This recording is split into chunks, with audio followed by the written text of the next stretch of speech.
आप सभी भी 12th करके आए हो and very courageous of all of you कि बस 2-3 दिन की छुट्टी ली और नेक्स्ट जर्नी शुरू कर दी। आई एम श्योर कि 12th में बहुत सारी जान लगाई है और अब हमने सीए में भी बहुत ज्यादा एंजॉय भी करना है और बहुत सारी जान भी लगानी है। मैं सबसे पहले हमारे सेशन के बारे में बताती हूँ what we will do today. सबसे पहले मैं आपको सीए फाउंडेशन के बारे में सब कुछ एक्सप्लेन करूंगी। क्या क्या इसमें चैलेंजेस हैं, क्या क्या डिफिकल्ट चीजें हैं। लोग सबने सुना होगा कभी कि सीए डिफिकल्ट है। सबको किसी ना किसी ने डराया होगा ना कि डिफिकल्ट है। तो वो क्यों लोग ऐसे कहते हैं कि डिफिकल्ट है। पहले वो चैलेंजेस देखेंगे, फिर उनका सॉल्यूशन क्या है। उतनी भी डिफिकल्ट नहीं है, अगर मैं कर सकती हूँ तो सब लोग ही कर सकते हो। जेन्युइनली मैं पहली बार जब लाइफ में अकाउंट्स पढ़ा था फेल हो गई थी। 11th क्लास के मिड टर्म्स में फेल हो गई। एंड उससे पहले भी I was just an average student. ऐसा नहीं था कि मैं स्कूल में टॉपर थी। 10th क्लास तक I was an average student, जिसको कोई भी नहीं जानता होता है ना। टीचर्स या तो किसको जानते होते हैं, टॉपर को या नालायक को, क्योंकि वो शरारती होता है। मुझे कोई भी नहीं जानता था। बट 11th-12th ने मेरी किस्मत बदल दी। अकाउंट्स में जब पहली बार फेल हुई लाइफ में, काइंड ऑफ पहली बार फेल हुई मिड टर्म्स में, तो उसके बाद एक टीचर ने अकाउंट्स पढ़ाया जिन्होंने मेरे कॉन्सेप्ट्स बहुत अच्छे से क्लियर किए। मतलब उसके बाद मुझे, आप ऐसे लगा लो कि अगर मुझे अब तुम कोई ट्रांजेक्शन बताओ, मैं तुम्हें सीधा उसका बैलेंस शीट इम्पैक्ट बता सकती थी। 11th में 2 महीने में मैंने पूरा अकाउंट्स का सिलेबस कर लिया था, ऑलमोस्ट 12th का भी। उसके बाद सीए इंटरमीडिएट तक मुझे कभी अकाउंट्स की ट्यूशन की जरूरत नहीं पड़ी। वो अकाउंट्स से इतना ज्यादा प्यार हो गया, पूरा दिन बस अकाउंट्स ही पढ़ते रहना, जर्नल लेजर फाइनल अकाउंट्स, इतना ज्यादा एंजॉय करने लगे। तो उसके बाद 20 आई वॉज आई थिंक 21 जब मेरी सीए क्लियर हो गई। तो सच्ची में अगर मैं कर सकती हूँ तुम सब लोग भी कर सकते हो। बस तुम्हें पता होना चाहिए कि इसमें क्या चैलेंजेस हैं, इसलिए बता रही हूँ, डराने के लिए नहीं बता रही हूँ। और फिर हमने उन सबको टैकल कैसे करना है वो चीज पढ़ी। तो आज हम पहले सीए को समझेंगे। This will take 15 to 20 minutes। उसके बाद मैं सीए एनिमेटा आपको 2 सब्जेक्ट्स पढ़ाया करूंगी, अकाउंट्स और लॉ। आज हम लोग दोनों क्लासेस भी स्टार्ट करेंगे, ठीक है। कोई भी क्वेरी हो आप मुझे कभी भी पूछ सकते हो। जस्ट रेज योर हैंड्स, कोई भी डाउट आए, कोई भी प्रॉब्लम हो, ask me any time. Online students भी पूरा बेनिफिट लेना है चैट बॉक्स का। चैट बॉक्स में आपको कोई भी प्रॉब्लम है आप शेयर करो। क्लास का फ्लो नहीं टूटना चाहिए, तो चैट बॉक्स में बताओ, ऑफलाइन स्टूडेंट्स हैंड रेज करो एंड सबकी क्वेरी सुनी जाए। अब सबसे पहले सीए करने के लिए 3 स्टेप्स हैं। सबसे पहले होती है सीए फाउंडेशन, जो कि कोई भी 12th अपियरिंग स्टूडेंट भी दे सकता है। ये एंट्रेंस एग्जाम है सीए का। एंड इसकी प्रिपरेशन में अच्छे से तैयारी करने के लिए, हाँ ऐसे केसेस हैं जिनको 6 महीने से ज्यादा भी लगेंगे, ऐसे भी केसेस हैं जो कि 3 महीने की तैयारी में भी पास हो जाएंगे। बट तसल्ली से सब्जेक्ट को एंजॉय करने के लिए, सब्जेक्ट तुम्हें समझ आए उस पर्सपेक्टिव से 6 मंथ से सब्जेक्ट को, इस कोर्स को चाहिए, सीए फाउंडेशन को। जिसमें से कि 4 मंथ्स, 4 to 4.5 मंथ में आपका सिलेबस कंप्लीट होता है। 1 to 1.5 मंथ आप लोग टेस्ट देते हो प्लस रिविजन करते हो,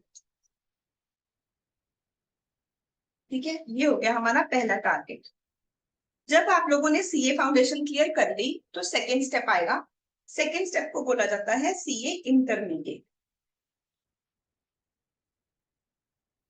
कोई भी स्टूडेंट जिसने की वो सीए फाउंडेशन क्लियर कर ली है, वगैरह सारे। प्लीज ऑनलाइन स्टूडेंट्स अपना माइक ऑफ रखेंगे। हम्म।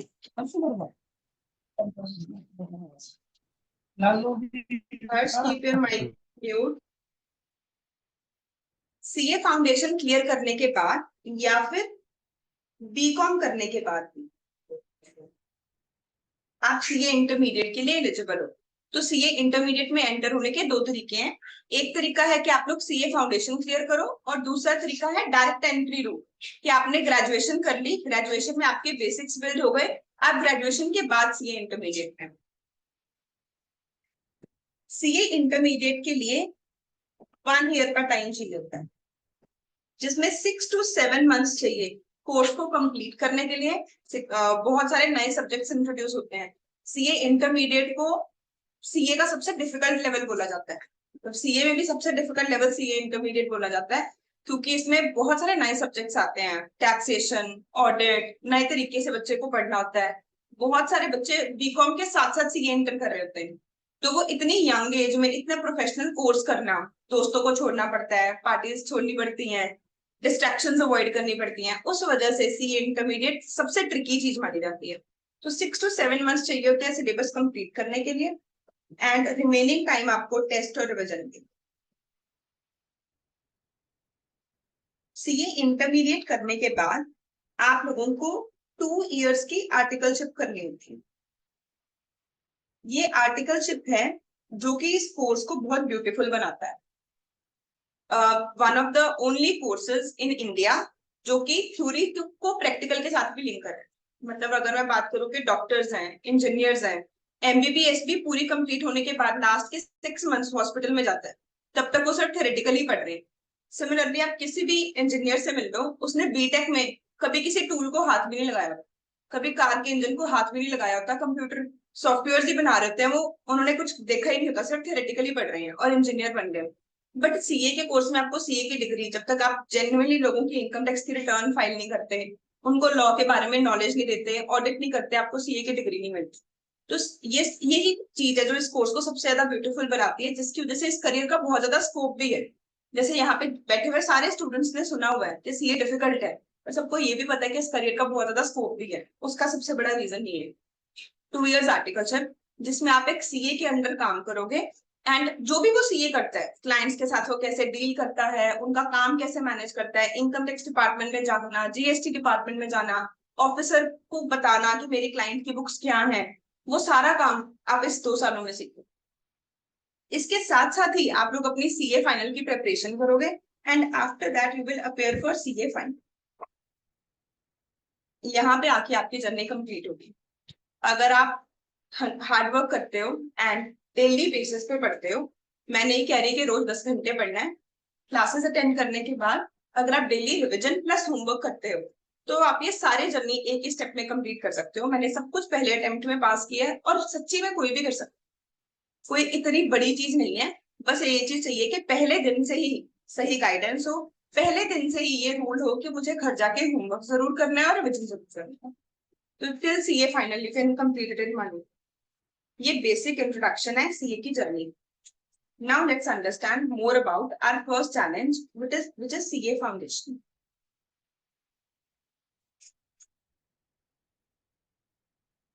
सीए फाउंडेशन में टोटल 4 पेपर्स। सबसे फर्स्ट पेपर है आपका अकाउंट्स का, सेकंड पेपर है लॉ, थर्ड पेपर है मैथ्स, एंड फोर्थ पेपर है इकोनॉमिक्स। जो अकाउंट्स का पेपर है ये एक सब्जेक्टिव पेपर है, आपको क्वेश्चन आएगा और आपको डिटेल में क्वेश्चन को सॉल्व करना होगा। 3 hours का पेपर होगा और 100 marks का पेपर है। Law is also a subjective paper, 3 hours paper, and it carries weightage of 100 marks। जो मैथ और इकोनॉमिक्स है ये दोनों ऑब्जेक्टिव पेपर, इनकी भी वेटेज 100 marks ही है। पर क्योंकि ये ऑब्जेक्टिव पेपर है तो इसमें आपको 3 hours का टाइम नहीं मिलता, यहाँ पे आपको 2 hours का टाइम मिलता है। 100 क्वेश्चंस पूछे जाते हैं और हर क्वेश्चन का वेटेज होता है 1 mark। तो इसका मतलब कि आपको 120 मिनट्स में 100 क्वेश्चन सॉल्व करने हैं। अगर मैं सोचूं कि 10-15 मिनट आप लोगों को ओएमआर शीट, रोल नंबर वगैरह फिल करने में लग रहे हैं, तो आपको अप्रोक्सीमेटली एक क्वेश्चन के लिए 1 मिनट लगेगा।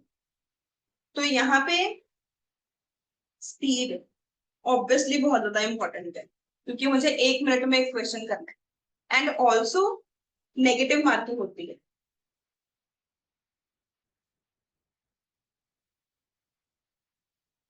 One by four negative marking होती है। 1/4 नेगेटिव मार्किंग का मतलब क्या, कि अगर आप लोगों ने 4 क्वेश्चन, लेट से मैंने पेपर में 80 क्वेश्चन अटेम्प्ट की, मैंने 20 क्वेश्चन छोड़ दिए, 80 अटेम्प्ट की, 80 में से मेरे 70 क्वेश्चन करेक्ट हैं और 10 गलत हो गए, तो मेरे मार्क्स कितने आएंगे?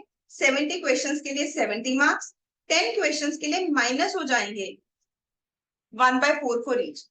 तो 17 minus 10/4 which is equal to 67.5, ये मेरे मार्क्स आए। तो मतलब ऑब्जेक्टिव पेपर में स्पीड तो है ही जरूरी क्योंकि टाइम कम है। नेगेटिव मार्किंग है तो एक्यूरेसी भी चाहिए। एमसीक्यू बेस्ड पेपर है बट नेगेटिव मार्किंग है तो हमें बहुत ज्यादा अच्छी एक्यूरेसी भी चाहिए। तो ये तो पहले क्राइटेरिया हो गया या अकाउंट सारे पेपर्स का क्राइटेरिया क्या है। उसके बाद जो अकाउंट्स का पेपर है सब में पास होने के लिए पासिंग क्राइटेरिया क्या है? 50 मार्क्स से नीचे।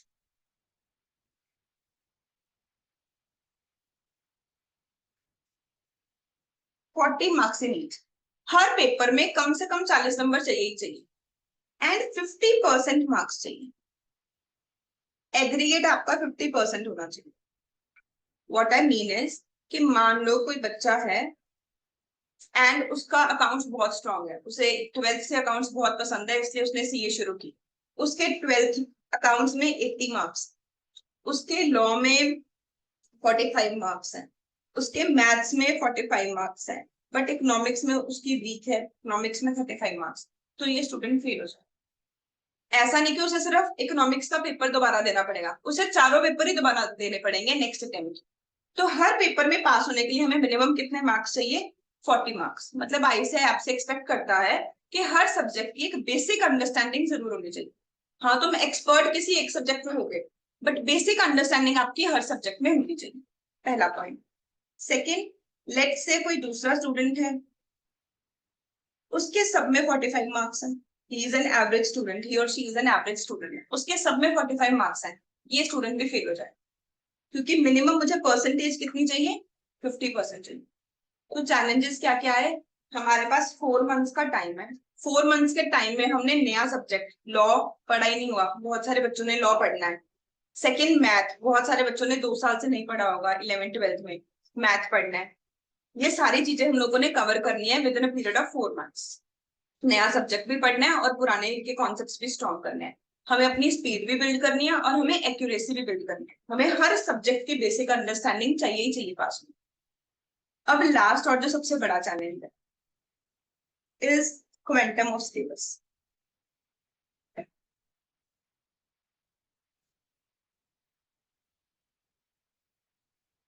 इसका आइडिया मैं आपको अकाउंट्स और इकोनॉमिक्स के सिलेबस से देती हूँ। अकाउंट्स और इकोनॉमिक्स इसलिए क्योंकि वो अपनी 11th 12th में भी पता है तो आप समझ पाओगे।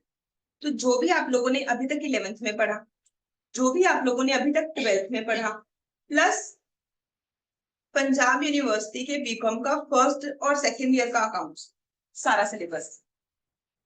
मतलब जो एक स्टूडेंट 4 साल में पढ़ता है वो सारा कुछ हमें 4 महीने में करना है एंड हमें बहुत ज्यादा स्पीड और एक्यूरेसी बिल्ड करनी है, मतलब उसमें मास्टर बनना है।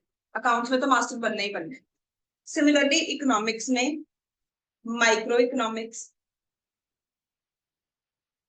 देन मैक्रो इकोनॉमिक्स, जो कि 12th से बिल्कुल डिफरेंट है, 12th की जैसी नहीं है macro economics, and Indian economy. तो जो भी आप लोगों ने 2 साल में पढ़ा वो सारा सिलेबस अब हमें 4 मंथ्स में कंप्लीट करना है with the psychological mindset of MCQ. MCQ में अगर क्वेश्चन पूछा जाए कोई भी नेगेटिव मार्किंग हम अफोर्ड नहीं कर सकते, यहाँ पे कोई स्टेप मार्किंग का बेनिफिट नहीं मिलना। उस इंटेंशन के साथ हम लोगों ने इन चीजों को पढ़ना। तो अब अगर मैं इसको एनालाइज करके लिखूं, मेरा सबसे बड़ा चैलेंज है सिलेबस। सिलेबस की क्वांटिटी बहुत ज्यादा है। सेकेंड चैलेंज है हमें बहुत ज्यादा स्पीड बनानी है, ना कि हमें स्पीड बनानी है कॉन्सेप्ट को समझने की। आपकी अंडरस्टैंडिंग की स्पीड भी बिल्ड हो। सीए फंक्शन क्लियर करने के बाद आपके दूसरे फ्रेंड्स आपको खुद बोलेंगे यार तू बदल गया। आपके बात करने के स्टाइल में, काम करने के स्टाइल में, मतलब सीए जो कोर्स है वो पूरी एक लाइफ, आपकी लाइफ को ही बदल देगा। The way you approach life, the way you approach problems in your life, personal problems also, आपका माइंडसेट बहुत ज्यादा लॉजिकल हो जाएगा।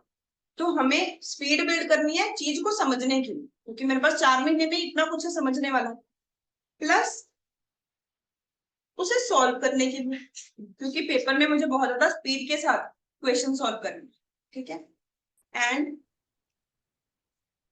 इन सब में स्ट्रेस को मैनेज करना और डिस्ट्रैक्शंस अवॉइड करना। ये 4 आपके सबसे बड़े चैलेंज। ये 4 चीजों के ऊपर हम लोगों ने काम करना है ड्यूरिंग दिस जर्नी। अब इन चारों का सोल्यूशन क्या है? मैंने बोला था पहले मैं डराऊंगी थोड़ा सा, बताऊंगी कि क्या क्या प्रॉब्लम्स आती हैं, फिर हम उसके सॉल्यूशंस बताएंगे कि इसका सोल्यूशन क्या है। तो सबसे पहले मैं आप लोगों को अकाउंट्स एंड लॉ पढ़ाने जा रही हूँ। ये 200 मार्क्स की रिस्पॉन्सिबिलिटी मेरी है।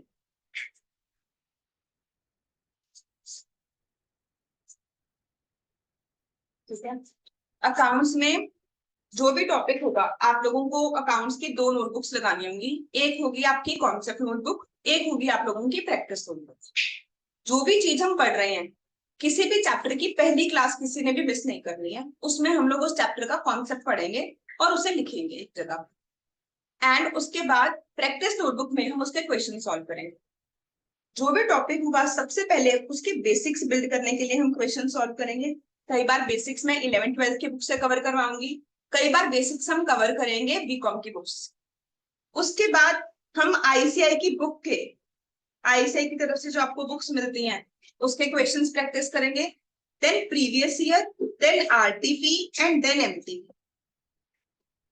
तो अभी तक जितनी बार भी नवंबर 2018 से सीए फाउंडेशन का एग्जाम चल रहा है, तो नवंबर 2018 से लेके उस टॉपिक के अभी तक जितने भी क्वेश्चंस आईसीआई ने कभी ना कभी पूछे हैं वो सारे हम लोग क्लास में सॉल्व करेंगे। हर अटेम्प्ट से पहले, सीए के साल में 3 अटेम्प्ट होते हैं, हर अटेम्प्ट से पहले आईसीआई एक रिविजन टेस्ट पेपर इशू करता है। जैसे कि सीबीएसई सैंपल पेपर इशू करता है, वैसे ही ICI revision test paper and mock test paper issue करता है। ये सारा कुछ आपका होमवर्क हुआ करेगा एंड क्लास में हम लोग इसके डाउट्स किया करेंगे, इसके डाउट्स कवर करेंगे। तो आप लोगों ने अपने कॉन्सेप्ट नोटबुक पे लिखने होंगे, एंड बाकी सारे क्वेश्चंस आपने प्रैक्टिस नोटबुक पे सॉल्व करने हैं। आप सबकी आज से ये ड्यूटी होगी कि जो भी क्वेश्चन आपने सॉल्व किया, हर क्वेश्चन 3 कैटेगरीज में फॉल करे। नेक्स्ट बात सब लोगों ने बहुत ध्यान से सुननी है, ये चीज मैंने सीए फाइनल में सीखी थी जो मैं आप लोगों को अभी बता रही हूँ। आपको सी की डेटशीट पता है? सबको पता है क्या है सी की डेटशीट?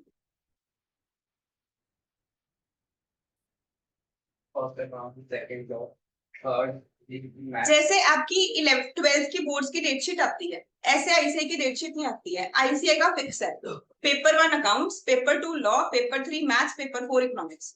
इसी सीक्वेंस में पेपर होंगे और सब में एक छुट्टी होगी, ये फिक्स है। मतलब उन्होंने सिर्फ ये बताना है पेपर कब शुरू है। जैसे अब इस बार उन्होंने बताया कि 13 मई को पेपर शुरू है, तो 13 मई को अकाउंट्स का पेपर है, 15 मई को लॉ का, 17 मई को मैथ्स का और 19 मई को इकोनॉमिक्स का। और ये बहुत ज्यादा है। हम लोगों ने जब सीए फाइनल की थी एक भी छुट्टी नहीं होती थी, सीए फाइनल में भी बिना छुट्टी के हमने सारे पेपर दिए हुए हैं। तो जो सीए का स्टूडेंट होता है वो पहले दिन ही लास्ट दिन की तैयारी करता है। आज जब आप पढ़ रहे हो, आप क्या सोच के पढ़ रहे हो कि लास्ट डे पे मुझे सब कुछ रिवाइज करने का तो मौका ही नहीं मिलना। इट इज इम्पॉसिबल कि एक छुट्टी है और मैं सारे क्वेश्चंस रिवाइज कर लूं। और जब सब कुछ आंखों के सामने से निकला नहीं तो कॉन्फिडेंस कैसे आएगा? इमेजिन करो तुम 12th के बोर्ड देने जा रहे हो, तुमने पूरा साल इकोनॉमिक्स जी जान से पढ़े, तुमने पूरा साल बिजनेस स्टडीज जी जान से पढ़ा, पर पेपर वाले दिन अगर तुमने बुक ना खोली, कोई एक चैप्टर, लेट से तुम कंट्रोल चैप्टर रिवाइज करना भूल गए, तुम्हारे पास टाइम नहीं था कंट्रोल चैप्टर रिवाइज करने का, तुम्हें लगता है तुम कॉन्फिडेंस से बिजनेस स्टडीज का पेपर दे पाओगे? या नेशनल इनकम के सिर्फ फॉर्मूले रिवाइज करने भूल गए, तुम्हें लगता है कि तुम अच्छे से पेपर दे पाओगे? नहीं, क्योंकि दिमाग में क्या लगेगा? ऐसा लगेगा नेशनल इनकम से ही 100 मार्क्स का पेपर आना, ऐसा लगेगा और किसी चैप्टर की तो वेटेज है ही नहीं, ये जो मैं छोड़ के गया हूँ सारा पेपर इसी में से ही पूछा जाएगा। तो अब वही चैलेंज हमें यहाँ पर भी आएगा। हमारी साइकोलॉजी तो वैसी है ना, हम चाहते हैं कि पेपर से पहले हम हर चीज को रिवाइज करके जाए, पर एक ही दिन में, एक दिन में इतना कुछ रिवाइज करें कैसे? तो जो अच्छा सीए का स्टूडेंट है, जो पहली बार में पास हो रहा है, वो पहले दिन ही लास्ट दिन की तैयारी कर रहा है। अभी आपने पहले दिन ही लास्ट दिन की तैयारी कैसे करनी है? जब भी आप लोग कोई भी क्वेश्चन सॉल्व करोगे, क्वेश्चन 3 कैटेगरीज के होते हैं। एक होते हैं बहुत ही इजी क्वेश्चन, इन्होंने मेरा टाइम वेस्ट किया, बुक में थे तो मैंने कर लिए, पर बहुत ही बकवास क्वेश्चन है, ये मुझे जिंदगी में दोबारा देखना ही नहीं। एक होते हैं कुछ ऐसे क्वेश्चंस जिसमें कोई ट्रिकी पॉइंट है, और एक होते हैं कुछ ऐसे क्वेश्चंस जिसमें कुछ याद करने वाला है। फॉर एग्जाम्पल शायद कुछ बच्चों ने कैपिटल रिजर्व का फॉर्मूला किया हो, शायद आप लोगों ने 12th में याद किया हो कि ये आइटम बैलेंस शीट में कहाँ प्रेजेंट करनी होती है, जिसमें से कि एमसीक्यू पूछे जाते हैं।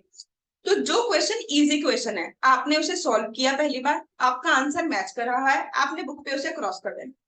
ये क्वेश्चन हमने अगली बार देखना ही नहीं।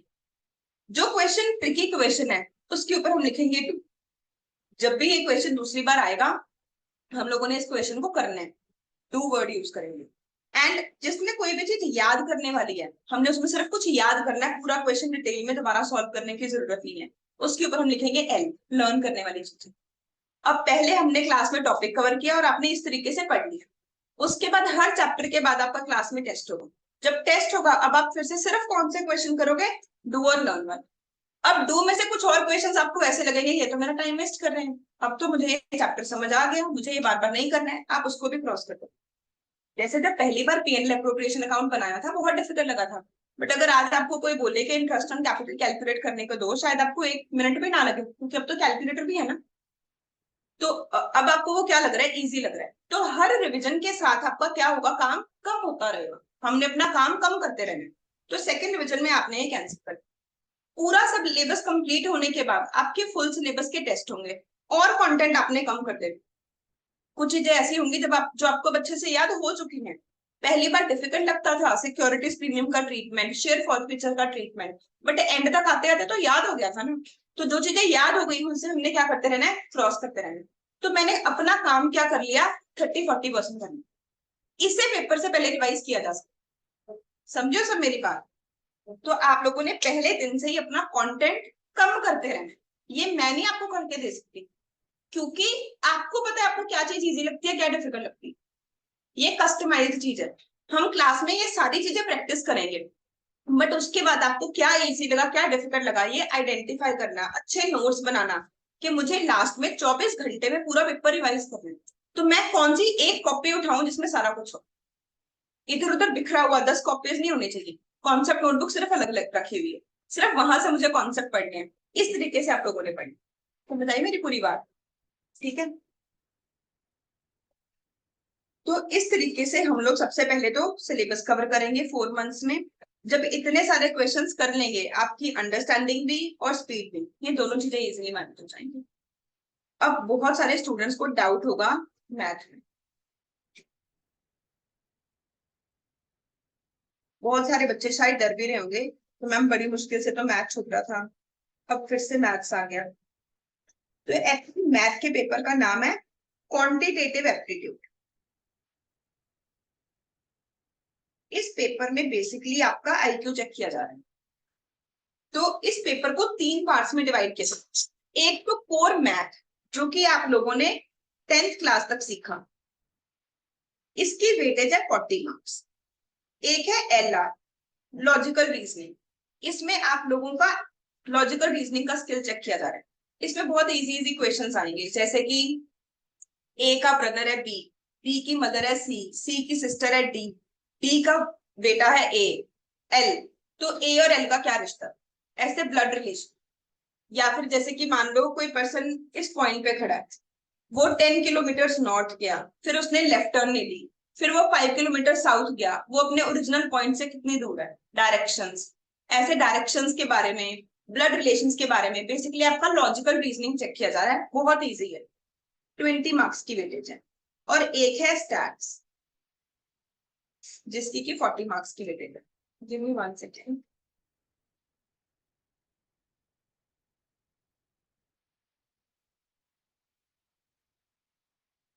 तो जो भी बच्चों को मैथ से डर लग रहा था, आई थिंक यहाँ पे प्रॉब्लम सॉल्व हो गई, क्योंकि लॉजिकल रीजनिंग है 20 मार्क्स का। इसमें आप लोगों का टारगेट होना चाहिए कि मुझे मिनिमम 15 नंबर तो लाने ही लाने हैं, क्योंकि अगर तुम सीए करने जा रहे हो और तुम्हें खुद पे डाउट है कि मेरा आईक्यू है कि नहीं, फिर तुम्हें सीए करनी ही नहीं चाहिए ना। आईक्यू तो बेसिक चीजें चाहिए ही चाहिए इस कोर्स के लिए। तो इसमें हम लोग 15 नंबर टारगेट करेंगे। जो आपने 11th-12th में स्टैट्स पढ़ा, उसी का थोड़ा सा हायर वर्जन है, mean median mode correlation regression, वो सारे चैप्टर्स हैं। प्लस हमें स्पीड बिल्ड करनी है कि हमें 1 मिनट में एक क्वेश्चन सॉल्व करना है। प्लस हमें एक बेनिफिट है कि हमारे कैलकुलेटर भी अलाउड है। तो स्टैट्स में भी हम टारगेट करेंगे कि हमारे 30 के आसपास नंबर आ जाए, तो पास होने की टेंशन तो मेरी यहाँ से खत्म हो गई। अदरवाइज मैथ में सिर्फ 6-7 चैप्टर्स हैं, कोर मैथ के, जैसे कि ratio and proportion, time value of money, ऐसे कुछ इक्वेशंस, लीनियर इनइक्वालिटीज, जो कि आप सबने 10th तक पढ़े हुए। ये सब्जेक्ट आपको अश्विनी सर पढ़ाएंगे। अश्विनी सर नॉन मेडिकल के स्टूडेंट्स को भी मैथ्स पढ़ाते हैं, तो आपको इस सब्जेक्ट में कोई दिक्कत नहीं आएगी। सीए लेवल का मैथ्स को बहुत इजीली क्लियर करवा देंगे, एंड वो भी सेम मेरी तरीके से ही, पहले आईएसआई की बुक के क्वेश्चन, फिर पीवाई, आरटीपी, एमटीपी, सब कुछ क्लास में ही कवर करेंगे। डन है। लास्ट पेपर है आपका इकोनॉमिक्स। इकोनॉमिक्स आपको रश्मि मैम पढ़ाएंगे। आज आपकी इकोनॉमिक्स की क्लास है ही, तो मैम आपको अच्छे से सब कुछ समझाती है, राइट। तो मैंने सबसे पहले बताया चैलेंजेस, फिर चैलेंजेस को सॉल्व करने के लिए बताया। पहला सॉल्यूशन क्या बताया चैलेंजेस को सॉल्व करने का? बहुत ज्यादा प्रैक्टिस। हम क्लास में इतनी ज्यादा प्रैक्टिस करेंगे, जो आपका टाइम टेबल है, आपका डेली का टाइम टेबल होगा 11 to 5, जिसमें 11 to 2 मेरी क्लास रहा करेगी, हाफ एन आवर की आपकी ब्रेक होगी। 2:30 to 5 रश्मि मैम की क्लास रहेगी, जिसमें वो आपको इकोनॉमिक्स और स्टैट पढ़ाएंगे। मंडे ऑल्टरनेट्स आपकी एक्स्ट्रा क्लास होगी 9:30 to 11, उसमें आपने मैथ्स पढ़ना हो। तो जो हम इतने घंटे आपको यहाँ पे बुला रहे हैं, ऑलमोस्ट आपका पूरा दिन यहाँ पे निकल जाएगा, उसमें हम ये सारी चीजें करेंगे, ठीक है। सेकेंड चीज है मॉक टेस्ट। तो 15 जुलाई के आसपास आप लोगों का सारा सिलेबस कंप्लीट हो जाएगा। सिलेबस कंप्लीट होने के बाद आपके टेस्ट होंगे 3-2-1। ये भी चीज मैंने सीए फाइनल में सीखी थी, मुझे ये चीज सीए फाइनल में पता चली। 3-2-1 में हम लोग क्या करेंगे? सबसे पहले आपको 3-3 दिन का ब्रेक दिया जाएगा, और उसके बाद फुल सिलेबस का टेस्ट। मान लो 15 जुलाई को सिलेबस खत्म हो गया, 16, 17, 18 आपने सिर्फ अकाउंट्स पढ़ना, कुछ नहीं पढ़ना। 19 जुलाई को आपका अकाउंट्स का पेपर होगा। 20, 21, 22 आपने सिर्फ लॉ पढ़ना है, कुछ नहीं पढ़ना। फिर आपको 23 जुलाई को आपका लॉ का पेपर होगा। सिमिलरली 3 दिन के बाद मैथ्स का पेपर, फिर 3 दिन के बाद इकोनॉमिक्स का पेपर। तो पूरा सिलेबस कंप्लीट होने के बाद आपकी फर्स्ट रिविजन होगी। उसके बाद आपको 2-2 दिन का ब्रेक मिलेगा। आपने 2 दिन सिर्फ अकाउंट्स पढ़ना है, 2 दिन सिर्फ लॉ पढ़ने हैं। ऐसे ही आपके फुल सिलेबस का दूसरा टेस्ट हो गया, एक और रिविजन हो गई, फिर एक एक दिन का ब्रेक। फिर उसके बाद जब आप ये लास्ट टेस्ट दोगे, उसके 2 दिन बाद ही आपका आईएसआई का पेपर होगा। जो भी गलतियां तुमने पेपर में करनी होंगी, वो पहले ही यहाँ पे हो चुकी होंगी। हम आपके पेपर चेक करके आपको बता चुके होंगे कि ये तुम्हारा वीक पॉइंट है, ये तुम्हारा स्ट्रॉन्ग पॉइंट है, इस चीज का तुमने ध्यान रखना। तुम्हें ऐसे लगेगा कि तुम एक और टेस्ट देने जा रहे हो, ठीक है। तो इस तरीके से हम लोग पूरे सिलेबस को मैनेज करेंगे। सबको सब कुछ समझ आया? पक्का अच्छे से क्लियर है?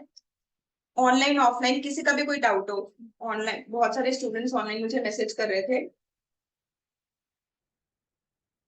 स्टूडेंट का डाउट है। अगला रूल, प्लीज कोई भी क्लास में लेट मत आना। क्लास में लेट आना सिर्फ मुझे अलाउड है। मैं बहुत फ्रीक्वेंटली क्लास में लेट आती हूँ, बट आप लोगों में से किसी ने लेट नहीं आना है, क्योंकि अगर एक बार कॉन्सेप्ट में सब हो गया तो फिर बाकी की क्लास लगाने का फायदा ही नहीं। उससे बेटर मैं ये रेकमेंड करूंगी, मुझे ऐसा नहीं कि मेरी रिस्पेक्ट खराब हो जाएगी इसलिए तुमने क्लास में लेट नहीं आना, तुम्हें कुछ समझ ही नहीं आएगा। तुम साथ वाले रूम में बैठ के, उससे बेटर है जो भी तुम्हारा बैकलॉग है, कोई होमवर्क पेंडिंग है, वो कंप्लीट करो। पूरी कोशिश करो कि आप क्लास से 5 मिनट पहले पहुंच जाओ, ठीक है, बिकॉज अदरवाइज कॉन्सेप्ट बीच में आएगा, तुम्हारा टाइम वेस्ट होगा। एंड सबसे इंपॉर्टेंटली हमारे पास राइट डाउन टाइम है, हमें टाइम सेव करना और डेली होमवर्क करके आना। बस ये 2 छोटी सी टिप्स है। अभी फिर हम लॉ पढ़ना शुरू करें। तो मैंने अकाउंट्स के लिए तो बता दिया कि आप लोगों ने अकाउंट्स कैसे पढ़ना है। जो भी एनरोल्ड स्टूडेंट्स हैं उन सबको लॉ की बुक्स भी मिल चुकी होंगी। मुझे फिर एक बुक्स देगा, लॉ की बुक।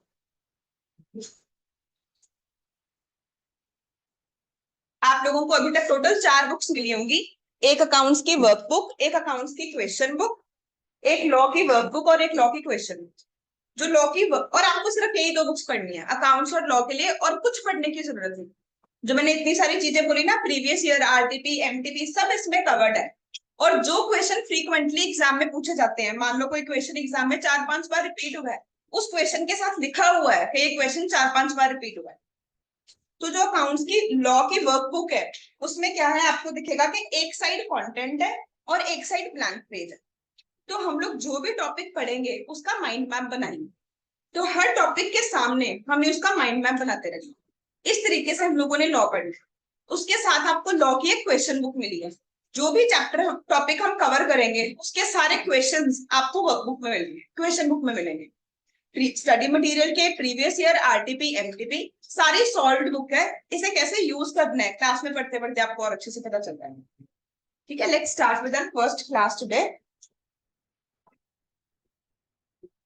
जिन लोगों के पास अभी बुक नहीं है वो लोग नोटबुक पे नोट डाउन करो, अदरवाइज लॉ की बुक पे ही लिखना है सब कुछ। लॉ की बुक ओपन करेंगे सब लोग। पहला चैप्टर है इंडियन रेगुलेटरी फ्रेमवर्क। आपकी बुक में पहला चैप्टर है Indian regulatory framework.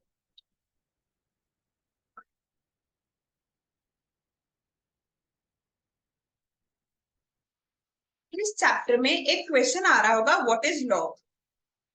Page number, हाँ बिल्कुल फर्स्ट क्वेश्चन पे पेज पे ही। तो सबसे पहले आज हम ये मीनिंग पढ़ते हैं कि लॉ का मतलब क्या होता है।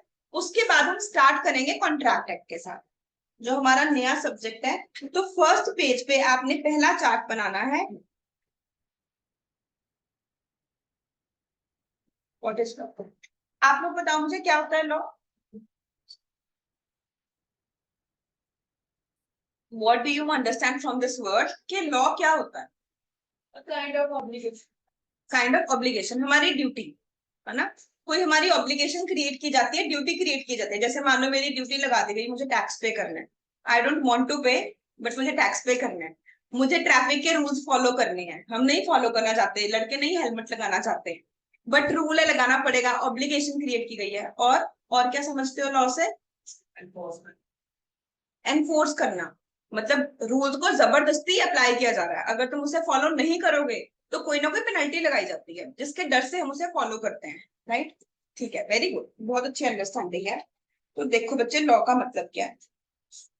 पूरी दुनिया में, मैं सिर्फ इंडिया के पर्सपेक्टिव से नहीं बोल रही, पूरी दुनिया के पर्सपेक्टिव से बोल रही हूँ। लॉ में तीन चीजें आती हैं। एक आता है लेजिस्लेचर, एक आता है एग्जीक्यूटिव, और एक आती है जुडिशरी। पहला वर्ड मैंने लिखा लेजिस्लेचर, दूसरा वर्ड लिखा एग्जीक्यूटिव, और तीसरा वर्ड लिखा जुडिशरी।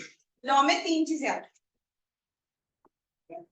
लेट्स से, मान लो मुझे चंडीगढ़ में बहुत ज्यादा प्रॉब्लम लगती है कि लोग ट्रैफिक के रूल्स फॉलो नहीं करते। मुझे लगता है कि बड़े सारे लोगों का रोड पे एक्सीडेंट हो जाता है क्योंकि लोग रूल्स फॉलो नहीं करते। तो मेरे जैसे और बहुत सारे लोगों को ऐसे फील होने लगा कि चंडीगढ़ में एक प्रॉब्लम है कि लोग, या इंडिया में एक प्रॉब्लम है कि लोग मोटर व्हीकल एक्ट में जो रूल्स बनाए गए हैं, ट्रैफिक रूल्स हैं, उसे फॉलो नहीं करते, जिसकी वजह से कई लोगों की बिना अपनी गलती से डेथ हो जाती है। हाईवे पे इतने सारे रोड एक्सीडेंट्स होते हैं। तो ये बहुत सारे लोगों ने अपने एरिया के मिनिस्टर को बोला कि इस प्रॉब्लम को सॉल्व करो, कि तुम्हारे मिनिस्टर बनने का क्या फायदा, इस प्रॉब्लम को सॉल्व करो। तो जब मिनिस्टर को लगता है कि इंडिया में कोई प्रॉब्लम आ रही है, जिस भी एरिया का मिनिस्टर है, जब उसे लगता है कि यहाँ पे कोई ना कोई प्रॉब्लम आ रही है, वो उस प्रॉब्लम को टैकल करने के लिए कोई ड्राफ्ट बनाता है। थोड़ी स्पेस छोड़ के लिखेंगे। पहला वर्ड है हमारे पास ड्राफ्ट। ड्राफ्ट में वो क्या करता है, ड्राफ्ट में वो कुछ रूल्स एंड रेगुलेशंस बनाता है,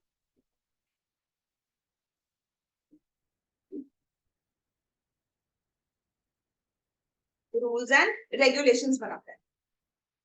तो मिनिस्टर क्या करेगा, वो रूल्स बनाएगा कि आगे से ऐसा करो, पेनल्टी हैवी कर दो, कि अगर कोई भी पर्सन ड्रिंक करके ड्राइव कर रहा है उसका 3 महीने के लिए लाइसेंस सस्पेंड कर दो। अगर कोई भी पर्सन ड्राइव करते हुए मोबाइल फोन यूज कर रहा है उसका चालान 5,000 का कर दो, कि जब अमाउंट ज्यादा होगी तो लोग इस वजह से डर के मारे रूल फॉलो करेंगे और उससे की प्रॉब्लम सॉल्व हो जाए। तो सबसे पहले क्या बनता है, ड्राफ्ट बनता है। फिर वो ड्राफ्ट को लेके जाता है लोकसभा एंड राज्यसभा में। तो इंडिया में टू हाउसेज हैं पार्लियामेंट के, टू हाउसेज ऑफ पार्लियामेंट। एक है लोकसभा और एक है राज्यसभा। तो लोकसभा में लेट से अरविंद केजरीवाल जी ने प्रपोज किया कि इंडिया में नया मोटर व्हीकल एक्ट बनाना चाहिए, तो वो लोकसभा में चले गए। अब लोकसभा में और भी मिनिस्टर्स हैं, चंडीगढ़ का रिप्रेजेंटेटिव भी है, इंडिया में इतनी सारी स्टेट्स हैं, इतनी सारी यूटीज है, हर स्टेट का रिप्रेजेंटेटिव लोकसभा में बैठा है। वो सारे मिनिस्टर्स आपस में डिस्कशन करेंगे। लेट से आप सारे मिनिस्टर हो, मैंने आपको बोला कि हम एक नया लॉ बनाते हैं कि इंडिया में रोड एक्सीडेंट की वजह से लोगों की डेथ बहुत हो रही है, हम सारे रूल्स बनाते हैं कि आज से अगर कोई भी ड्रिंक करके ड्राइव करेगा उसका लाइसेंस ही कैंसिल कर दें। तो ऐसे हम सब लोग डिस्कशन करते जा रहे हैं। तो डिस्कशन करते करते सुखजोत ने बोला, मैम इतने सारे लॉज इंडिया में पहले से ही हैं, इस लॉ का कोई एडिशनल बेनिफिट नहीं होगा, क्योंकि बात तो ये है कि इसकी चेकिंग की जाए कि लॉ बनाने से क्या होगा। कोई अगर सिर पे खड़ा होकर चेक करेगा, सच्ची में लोगों के लाइसेंस कैंसिल होंगे, सस्पेंड होंगे, तब जाके इसका फायदा होगा। हमने कहा सबने बहुत बिल्कुल सही बात है।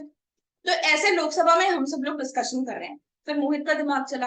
मोहित कहता मैम ऐसे करना चाहिए, हमें सब जगह कैमरे लगा देने चाहिए कि हमारे पास ऑब्वियसली इतना स्टाफ तो है नहीं कि हम इतने लोगों को जॉब दे सके, ट्रैफिक पुलिस वालों को, कि वो हर सड़क पे खड़े होकर चेक करें। हम ऐसे करते हैं, पूरे इंडिया में सब जगह कैमरास लगा देते हैं। एंड कैमरास अपने आप ही आर्टिफिशियल इंटेलिजेंस का हम यूज करेंगे, जिससे कि पता चलेगा कोई पर्सन ड्राइव करता हुआ मोबाइल फोन तो नहीं यूज कर रहा, कोई ओवर स्पीडिंग तो नहीं कर रहा, उसके घर पे चलान पहुंच जाए, फिर लोग इंडिया में लॉ फॉलो करेंगे। तब तक तो इंडिया के लोग इतने ढीठ हैं, वो लॉ फॉलो ही नहीं करेंगे। तो ऐसे हम लोकसभा में डिस्कशन कर रहे हैं। आदित्य बोलता कि बहुत एम्बिशियस प्लान है, बहुत अच्छी बात है कि सब जगह कैमरे लगा देने चाहिए, पर इसके लिए पैसे कहाँ से आएंगे? इंडिया में इतनी सारी प्रॉब्लम्स पहले से ही चल रही हैं, लोगों का इलाज नहीं हो रहा हॉस्पिटल में, बच्चों को एजुकेशन नहीं मिल रही। तुम पहले ये प्रॉब्लम सॉल्व करोगे कि पहले कैमरे लगवाओगे? तुम्हें कहाँ पे खर्चा करना चाहिए? पहले एजुकेशन देनी चाहिए कंट्री को कि पहले कैमरे लगाने चाहिए? एक तरफ से मोदी जी का मिशन है कि मार्स पे जाना है, और एक तरफ से इतनी बेसिक प्रॉब्लम्स अभी तक इंडिया में सॉल्व नहीं हो रही है, कहाँ पे पैसे खर्चने चाहिए? ऐसे हम सब लोग लोकसभा में डिस्कशन करेंगे। अगर हम लोगों को अल्टीमेटली लगा कि हाँ भाई इंडिया में ऐसे लॉ की जरूरत है, हम इसके लिए कहीं ना कहीं से पैसे इकट्ठे कर सकते हैं, तो सारे मिनिस्टर्स वोटिंग करेंगे। और वोटिंग में अगर बिल पास हो गया, ड्राफ्ट पास हो गया, तो वो कहाँ पे चला जाएगा? राज्यसभा में। ऐसे ही फिर राज्यसभा में डिस्कशन होगी, राज्यसभा में वोटिंग होगी।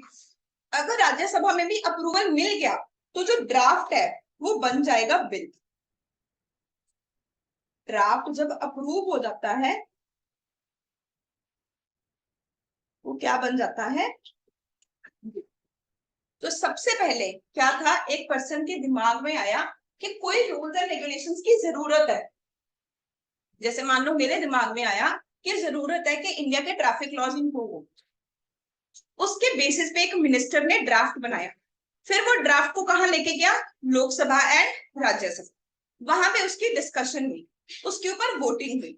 अगर वहां पे अप्रूवल मिल गया तो वो क्या बन गया? बिल बन गया। अगर आप न्यूज़पेपर पढ़ोगे तो कोई भी एक्ट बनने से पहले आता है कि जीएसटी बिल, आधार बिल, पहले बिल आता है।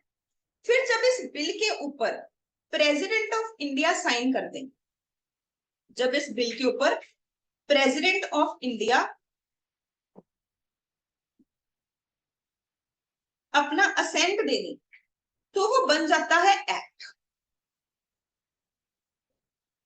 तो अगर लोकसभा भी मान गई, राज्यसभा भी मान गई, फिर इंडिया के प्रेसिडेंट ने साइन कर दिया, तो मोटर व्हीकल एक्ट बन गया। जब वो एक्ट बन गया, अब हम सब लोगों को इसे फॉलो करें, ठीक है?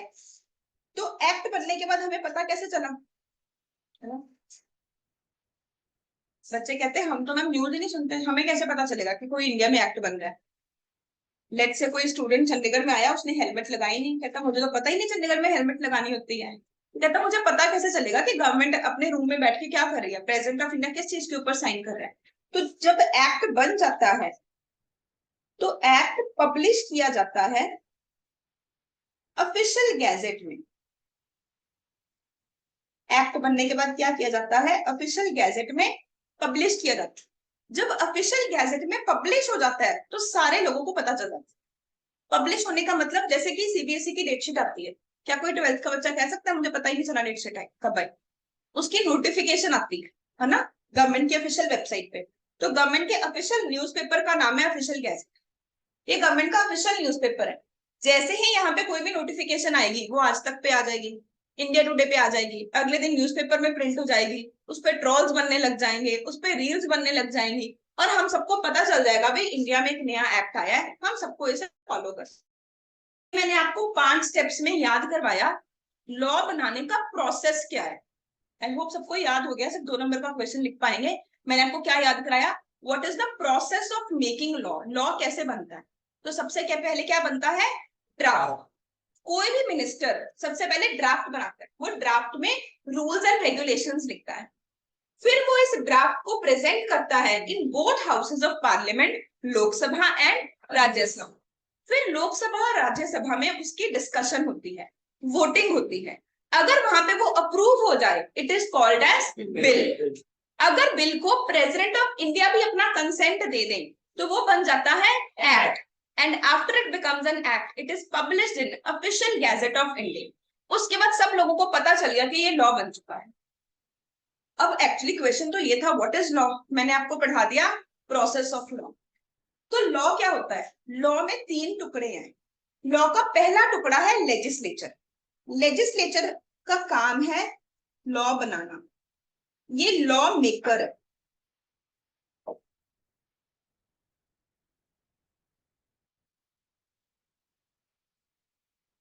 तो हर कंट्री में, इंडिया में नहीं पूरी दुनिया में, एक डिपार्टमेंट है जिसका पूरे साल पूरी जिंदगी उसने एक ही काम करना है, लॉ बनाना है। उसने देखना है मेरी कंट्री में क्या प्रॉब्लम चल रही है और उस प्रॉब्लम को सॉल्व करने के लिए क्या बनाना है, कोई लॉ बनाना है। ठीक है, इसे हम लोग क्या बोलते हैं इस डिपार्टमेंट को? लेजिस्लेचर। जैसे कि एक डिपार्टमेंट को लगा के इंडिया में, पंजाब में बहुत ज्यादा प्रॉब्लम आ रही है ड्रग्स की, तो ड्रग अब्यूज को रोकने के लिए वो अलग सारे लॉज बना रहे हैं। किसी डिपार्टमेंट को लगा कि लड़कियों को अपने राइट्स नहीं मिल रहे, डोमेस्टिक वायलेंस बहुत ज्यादा हो रहा है, तो उन्होंने डोमेस्टिक वायलेंस, डाउरी, इन प्रॉब्लम्स को खत्म करने के लिए लॉ बनाया। ऐसे जो डिपार्टमेंट है ये सिर्फ क्या काम कर रहा है? लॉ बना रहा है, ये लॉ मेकर है। इंडिया में लॉ बनाने का प्रोसेस हमने पढ़ लिया क्या है। ये जो पहला चार्ट है ये पूरी दुनिया पे लगता है, पर जो दूसरा चार्ट है वो सिर्फ इंडिया का है। समझे मेरी बात? लॉ क्या होता है? लॉ पूरी दुनिया में ही तीन चीजें होती हैं, लेजिस्लेचर, एग्जीक्यूटिव एंड जुडिशरी। पर लॉ कैसे बनता है? हर कंट्री का अलग रूल है। इंडिया में लोकसभा और राज्यसभा है, चाइना में कोई और तरीका होगा, चाइना में ऑटोक्रेसी है, डेमोक्रेसी नहीं है। तो चाइना में राजा ने बोला ये रूल है, वो बन गया। यूएस का अलग कोई रूल होगा, हर कंट्री का अलग रूल है। तो ये कंट्री स्पेसिफिक है, बट व्हाट इज लॉ पूरे वर्ल्ड के लिए। लेजिस्लेचर ने लॉ बना दिया, उसके बाद लॉ को इंप्लीमेंट कौन करता है? एग्जीक्यूटिव। अब लॉ बना तो दिया केजरीवाल जी ने, मोदी जी ने, इन सब लोगों ने लॉ बना दिया, और वो खुद थोड़ी सड़क पे खड़े होके देखेंगे कि लोग लॉ को फॉलो कर रहे हैं कि नहीं कर रहे। कोई पर्सन ड्रिंक करके ड्राइव तो नहीं कर रहा, वो खुद थोड़ी चेक करेंगे। तो क्या होगा? आईएएस ऑफिसर्स होंगे, आईपीएस ऑफिसर्स होंगे, रेवेन्यू सर्विसेज वाले होंगे, आईपीएस ऑफिसर्स के अंदर ट्रैफिक पुलिसमैन आएंगे। ये सारे क्या करते हैं? लॉ को अप्लाई करते हैं। ये ध्यान रखते हैं कि जो लॉ है वो अच्छे तरीके से अप्लाई हो। लॉ को फॉलो करने के लिए रूल्स बनाने पड़ते हैं। जैसे कि मान लो इंडिया ने प्लान कर लिया कि पूरे इंडिया में कैमरास लगा देंगे, बट एक ही दिन तो नहीं पैसे आएंगे ना कि पूरे इंडिया में कैमरे लग जाए। तो पहले कहाँ कैमरे लगने चाहिए? मान लो आप लोग ही हो, मैं आपसे पूछूं कि मान लो इंडिया के पास इस साल सिर्फ 50 करोड़ है, धीरे धीरे हम हर साल बजट में से 50 करोड़ निकालेंगे, पहले साल हमारे पास 50 करोड़ है, सबसे पहले कैमरे कहाँ लगने चाहिए? What do you suggest? कहाँ पे? Accident prone areas, metro cities में जहाँ पे ज्यादा ट्रैफिक है। मेट्रो सिटीज में भी हाईवेज पे पहले लगने चाहिए, है ना? जो रोड पे, कई रोड ही डेंजरस होती हैं। फॉर एग्जाम्पल अगर हम वैष्णो देवी जा रहे हैं, बहुत सारी शायद ऐसा कोई रास्ता आएगा, बहुत ज्यादा कट्स हैं, एक्सीडेंट प्रोन एरिया है, तो हम लोग क्या करेंगे? चूज करेंगे कि पहले कहाँ पे कैमरे लगाने चाहिए। अब ये चीज मोदी जी थोड़ी डिसाइड करेंगे, उन्होंने तो और बड़े सारे काम करने हैं। तो लॉ मेकर ने तो ब्रॉड पर्सपेक्टिव से लॉ बनाना, पर जब उसे अप्लाई करना पड़ा तो माइक्रो डिटेलिंग चाहिए। चूज करना कि कहाँ पे कैमरा लगाएं, किस क्वालिटी का कैमरा लगाएं। ठीक है, इसका सॉफ्टवेयर कौन चेक करेगा, इसकी इंस्पेक्शन कौन कर रहा होगा, कैसे चालान पहुंचेगा, उसका पूरा प्रोसेस बनाना है। ये कौन अप्लाई करता है? Executive, IAS officers, IPS officers, ये छोटे छोटे रूल्स बनाते हैं लॉ को अप्लाई करने के लिए। अब लॉ अप्लाई भी होने लग गया। तो लेट्स से मैं सड़क पे जा रही हूँ एंड मैं ओवर स्पीड कर रही थी, तो ट्रैफिक पुलिस वाले ने मुझे रोक लिया और मुझे चालान इशू कर दिया। मैंने ट्रैफिक पुलिस वाले को बोला कि सर ये एक एक्सेप्शनल सिचुएशन है, मैं मेडिकल इशू की वजह से जा रही थी, हमारे घर में एक पर्सन की मेडिकल इमरजेंसी है, एम्बुलेंस अवेलेबल नहीं थी, तो मैं लेके जा रही थी, तो इस वजह से मैंने ओवर स्पीड किया, इस केस में मैं 5,000 का चालान पे नहीं करूंगी। ऑफिसर कहता नहीं, जो रूल है मैं तो उसे फॉलो करूंगा, कानून तो अंधा होता है, तो जो लिखा हुआ है मेरे अकॉर्डिंग तो आपको 5,000 पे करना पड़ेगा। तो हम दोनों के बीच में डिस्प्यूट हो गया। जरूरी नहीं कि हम लॉ को फॉलो करने लगे और वो स्मूथली अप्लाई हो जाए। कई बार लॉ को फॉलो करते हुए क्या होगा, बीच में बहुत सारे डिस्प्यूट्स आएंगे। तो यहाँ पे एक डिस्प्यूट हो गया भाई, क्या करें इस केस में? तो हम क्या करेंगे, इस केस में कोर्ट में जाएंगे, जुडिशरी के पास जाएंगे। फिर जुडिशरी को मैं भी अपनी बात बताऊंगी, पुलिस ऑफिसर भी अपनी बात बताएगा, क्यों, मैंने क्या क्राइम किया है। जो भी जुडिशरी को सही लगेगा वो उसके बेसिस पे कोई ना कोई प्रिंसिपल एस्टैब्लिश कर देगा, कोई ना कोई प्रिंसिपल एस्टैब्लिश कर देगा। लेट से उन्होंने प्रिंसिपल एस्टैब्लिश कर दिया कि आज के बाद अगर इंडिया में कोई पर्सन एम्बुलेंस ना होने की वजह से ओवर स्पीड कर रहा है तो उसका चालान नहीं होगा। अब मान लो लेट से 2 सालों बाद आप में से भी किसी के साथ सेम प्रॉब्लम हो जाए, तो क्या दोबारा आप जुडिशरी में जाओगे? दोबारा कोर्ट में जाना पड़ेगा? नहीं, अब ये क्या बन गया है, प्रिंसिपल बन गया। अब ऐसा कुछ भी होगा सब लोगों के ऊपर सेम प्रिंसिपल अप्लाई होगा।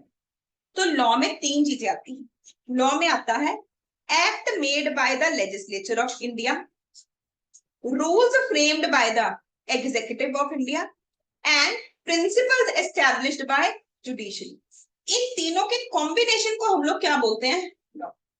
हम कोई भी चैप्टर पढ़ेंगे उसमें हम ये तीनों चीजें पढ़ेंगे।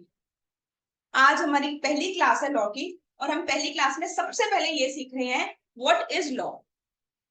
तो व्हाट इज लॉ सीखने के लिए हमने देखा कि लॉ में 3 चीजें आती हैं। एक होता है लेजिस्लेचर, लेजिस्लेचर कौन है, जो कि लॉ बनाता है, इट इज लॉ मेकर। एक होता है एग्जीक्यूटिव, जिसका क्या काम है, लॉ को इंप्लीमेंट करना, इंप्लीमेंट करने के लिए वो क्या बनाता है, रूल्स।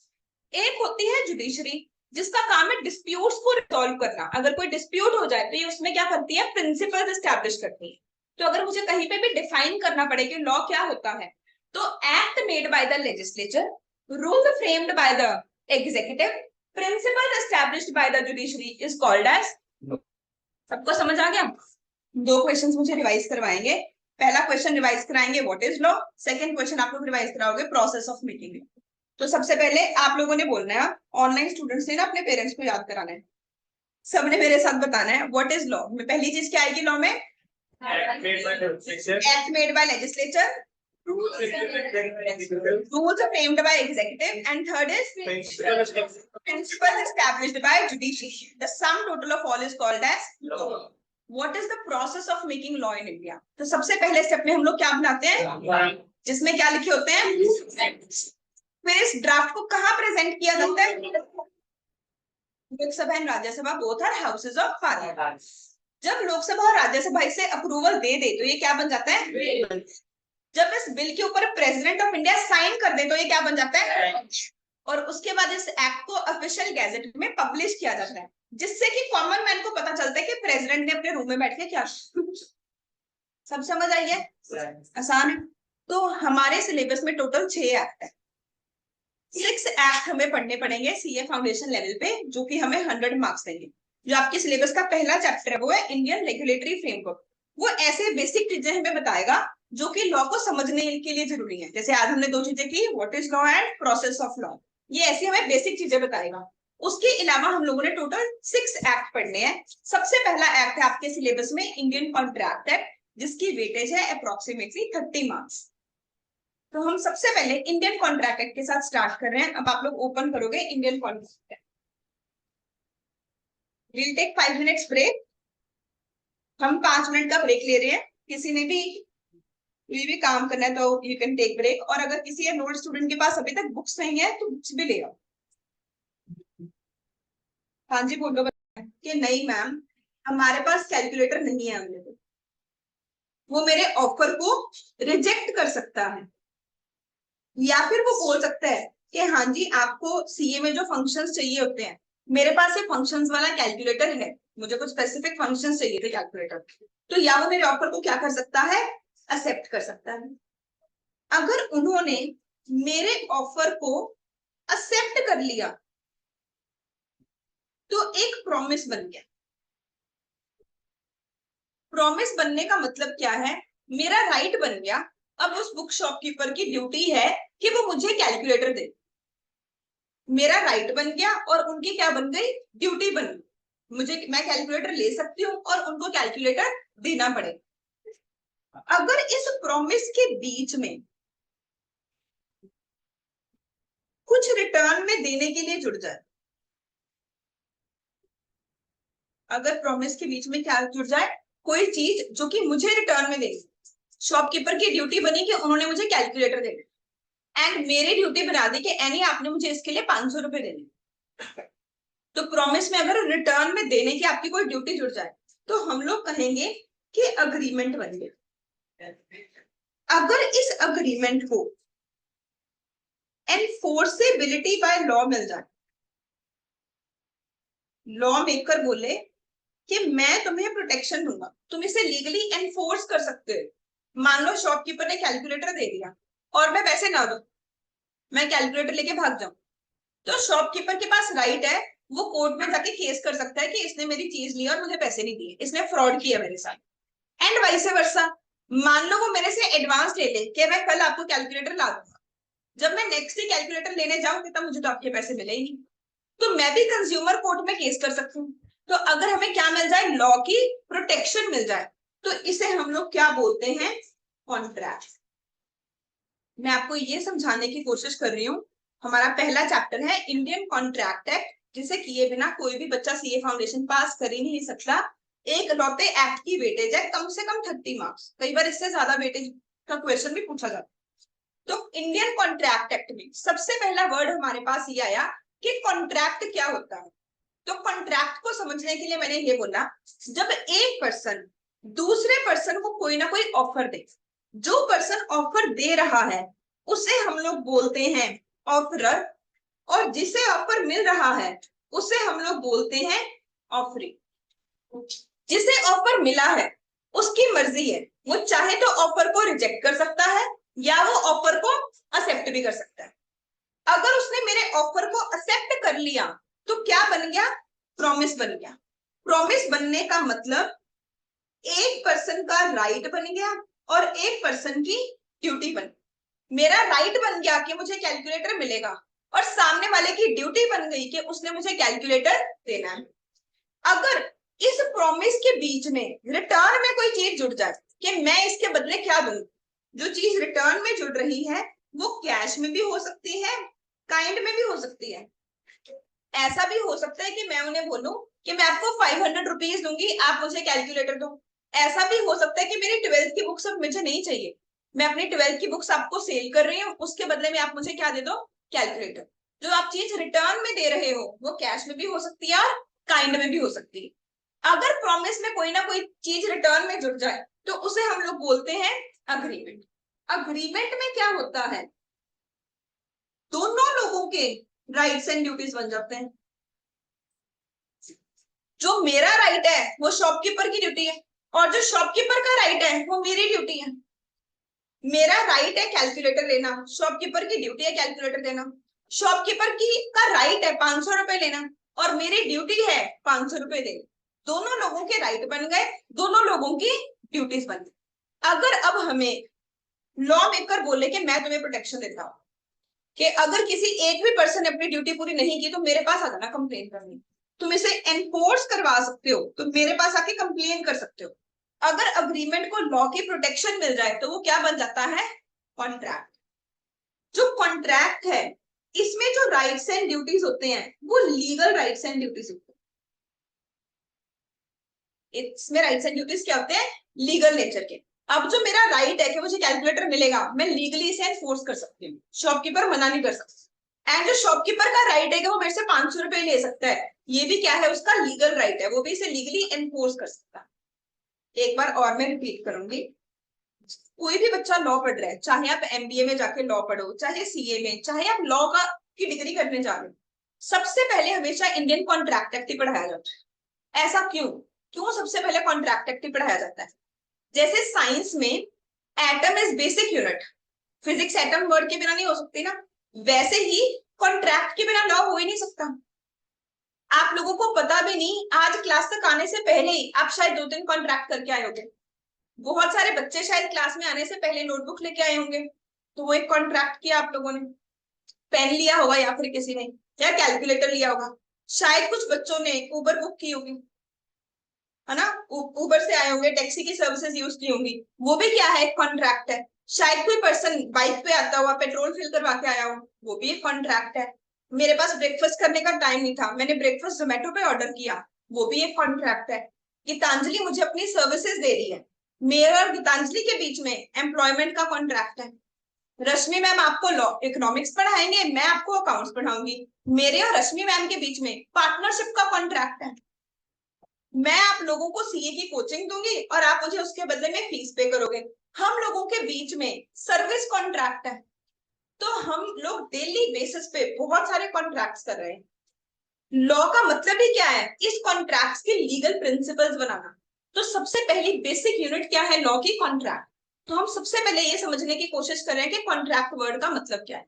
कॉन्ट्रैक्ट के लिए सबसे पहले हमें चाहिए होता है एक ऑफर। जब एक पर्सन दूसरे पर्सन को जाके बोले कि मुझे इस चीज की जरूरत है, हम लोग बोलते हैं कि ऑफरर ने ऑफरी को एक ऑफर दी। Offeree can either accept the same or reject the same. If offering accept the offer, it becomes promise. Promise बनते ही एक पर्सन का राइट बन गया और एक पर्सन की ड्यूटी बन गई। जैसे ही प्रॉमिस में रिटर्न में कोई चीज जुड़ी, इसे हम लोग आगे से बोलेंगे कंसीडरेशन। इसे लीगल लैंग्वेज में बोला जाता है कंसीडरेशन। जैसे ही प्रॉमिस में कंसीडरेशन जुड़ी, वो बन जाता है एक अग्रीमेंट। अग्रीमेंट में दोनों लोगों के राइट्स बनते हैं, दोनों लोगों की ही ड्यूटीज बनती है। अगर इस अग्रीमेंट को लॉ की प्रोटेक्शन मिल जाए, जिसे हम टेक्निकली बोलेंगे एनफोर्सेबिलिटी बाय लॉ, तो वो क्या बन गया? हमारे बीच में एक कॉन्ट्रैक्ट बन गया। मतलब के जो हमारे राइट्स एंड ड्यूटीज हैं वो लीगल राइट्स एंड ड्यूटीज। सबको समझ आई है बात? पक्का अच्छे से समझ आई है? फॉर एग्जाम्पल लेट्स से, कौन चंडीगढ़ में नया है? क्या नाम है आपका? भूमि। लेट्स से भूमि ने मुझे बोला मैम मैं चंडीगढ़ में नहीं आई हूँ, आप मुझे इलांटे मॉल लेके चलो। मैंने बहुत ज्यादा तारीफ सुनी है इलांटे मॉल की, आप मेरे पहले फ्रेंड बनो, मैं मूवी की टिकट बुक करा रही हूँ, आप मेरे साथ संडे को मूवी देखने जाओ। इसने मुझे ऑफर दिया कि मैम मैं आपके लिए मूवी की टिकट बुक करा रही हूँ एंड आप मेरे साथ मूवी देखने जाओगे। मैंने कहा ठीक है, we will avoid a free movie. मैंने कहा ठीक है हम चलेंगे संडे को मूवी देखने। इसने टिकट्स परचेज कर ली, ये इलांटे मॉल पहुंच गई, ये मुझे कॉल कर रही है कि मैम आप आ जाओ। मैंने कहा सॉरी बच्चे मेरे पास टाइम नहीं है, मैं नहीं आ सकती। तो क्या अभी मुझे लीगली सीयू कर सकती है? ये कौन सी स्टेज थी? अब ये कॉन्ट्रैक्ट बना था या नहीं बना था? ये कौन सी स्टेज पे था? क्या था? प्रॉमिस। अभी तो सिर्फ ये प्रॉमिस ही था। इसने मुझे ऑफर दिया था और मैंने एक्सेप्ट कर लिया, प्रॉमिस तो बन गया। पर अगर मैं प्रॉमिस ना भी फुलफिल करूं, कोई कुछ नहीं कर सकता, राइट? तो फिर इसने क्लास में आके सबके सामने बताया, फिर मेरी बहुत बेइज्जती हुई। तो मैंने कहा भूमि ऐसे कर, अब तो अगले संडे की टिकट्स बुक कर, तू टिकट्स लेना और मैं पॉपकॉर्न लूंगी और हम संडे को मूवी देखने जाएंगे। फिर ये नेक्स्ट संडे इसने फिर से टिकट्स खरीदी। इसने मुझे कॉल किया कि मैम आप आ जाओ, मैंने टिकट्स परचेज कर ली। और मैंने बोला हाँ मैं पॉपकॉर्न लूंगी, और मैं फिर से नहीं गई। क्या अभी ये मुझे लीगली स्यू कर सकती है? नहीं, क्योंकि अभी भी इसमें क्या है? अब इसमें समथिंग इन रिटर्न तो जुड़ गया, कंसिडरेशन तो है, पर ये अभी तक भी क्या बना है? सिर्फ अग्रीमेंट बना। अब आप लोग सोचोगे मैम ये क्यों कॉन्ट्रैक्ट नहीं बना? ऐसी क्या चीज चाहिए कि लॉ की प्रोटेक्शन मिल जाए? ऐसी क्या जरूरत है कि लॉ की प्रोटेक्शन मिल जाए? तो बहुत सारे प्रिंसिपल्स हैं, जिसमें से एक बहुत इंपॉर्टेंट प्रिंसिपल है intention to create legal obligation. वैसे तो बहुत सारे प्रिंसिपल्स हैं अभी, पर मैं पहले एक ही प्रिंसिपल बता रही हूँ, intention to create legal obligation. जो अग्रीमेंट है वो कॉन्ट्रैक्ट तभी बनता है अगर पार्टीज की नियत हो लीगल ड्यूटी क्रिएट करने की। यहाँ पे हम दोनों की नियत लीगल ड्यूटी क्रिएट करने की थी नहीं, हम सिर्फ एक सोशल अग्रीमेंट कर रहे थे कि यार हम फ्रेंड्स बनेंगे और हम मूवी देखने जाएंगे। अगर मैं ना भी जाऊं, ये मुझे लीगली स्यू नहीं कर सकती। समझ आ गई? तो मान लो भूमि इतनी परेशान हो जाए, वो बोले कि इससे अच्छा तो मैं शाहरुख खान को बोल देती हूँ तुम मेरे साथ मूवी देखने चलो। इसने शाहरुख खान के सेक्रेटरी को कॉल किया, बोला कि मुझे शाहरुख खान के साथ मूवी देखने जाना है, मैं उसके लिए उसे 10 लाख रुपए पे करूँ। और शाहरुख खान ने कहा ठीक है, तुम मुझे 10 लाख दो, मैं तुम्हारे साथ मूवी देखने जाऊंगा। अब अगर शाहरुख खान इसके साथ मूवी देखने ना आए, क्या ये शाहरुख खान को स्यू कर सकती है? क्योंकि इसने आपको क्या दिख रहा है कि पार्टीज की नियत क्या है? लीगल ड्यूटी क्रिएट करने की नियत। समझ आ गई बात सबको? तो आपको पेपर में जज बना दिया जाएगा। लॉ के पेपर में कोई भी थ्योरी क्वेश्चन नहीं आना है, सारी केस स्टडीज ही आनी। आपको जज बना दिया जाएगा और आपसे पूछेंगे बताओ क्या करें। तो ऐसे नहीं कि कॉमन सेंस के बेसिस पे मुझे ऐसा लगता है ऐसा होना चाहिए। हम लॉ पढ़ेंगे, आप उस लॉ को एक्सप्लेन करोगे कि इस एक्ट में इस जगह पे ये बात लिखी गई, इसके बेसिस पे ये हमारा फाइनल डिसीजन कि भूमि को प्रोटेक्शन मिलेगी कि भूमि को प्रोटेक्शन नहीं मिलेगी। अल्टीमेटली क्वेश्चन होगा कि पार्टी जो है जिसने सीव किया उसे प्रोटेक्शन मिलेगी या नहीं मिलेगी। समझ आई बात? अब हम दोबारा से याद करते हैं कि व्हाट इज अ कॉन्ट्रैक्ट। तो सबसे पहले एक पर्सन दूसरे पर्सन को ऑफर देता है। The person who makes an offer is called as offerer and the person who receives the offer is called as offeree.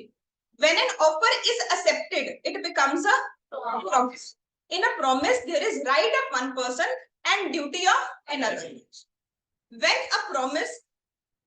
in against a promise, something in return is promised. जब promise के बदले में सामने वाला person promise कर रहा है, return में भी कोई चीज, consideration is given, it becomes an agreement. Agreement के केस में both parties have rights and duties and agreement का एक और नाम है रेसिप्रोकल प्रोमिसेस।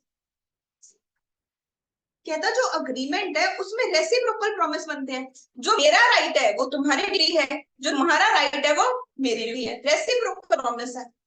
अब इस अग्रीमेंट को एनफोर्सिबिलिटी बाय लॉ बन जाए तो वो क्या जाता है? कॉन्ट्रैक्ट। अब आप ये चार्ट बनाओ, चार्ट का हेडिंग दोगे व्हाट इज कॉन्ट्रैक्ट। कॉन्ट्रैक्ट के बिल्कुल सामने व्हाट इज अ कॉन्ट्रैक्ट, ये होगा आपका पहला स्टेप। सेटिंग नाउ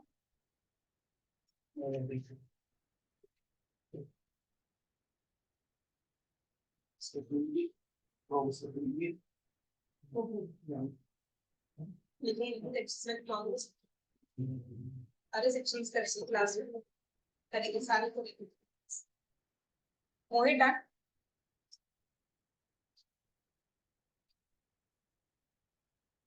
रिया को समझ आया सब?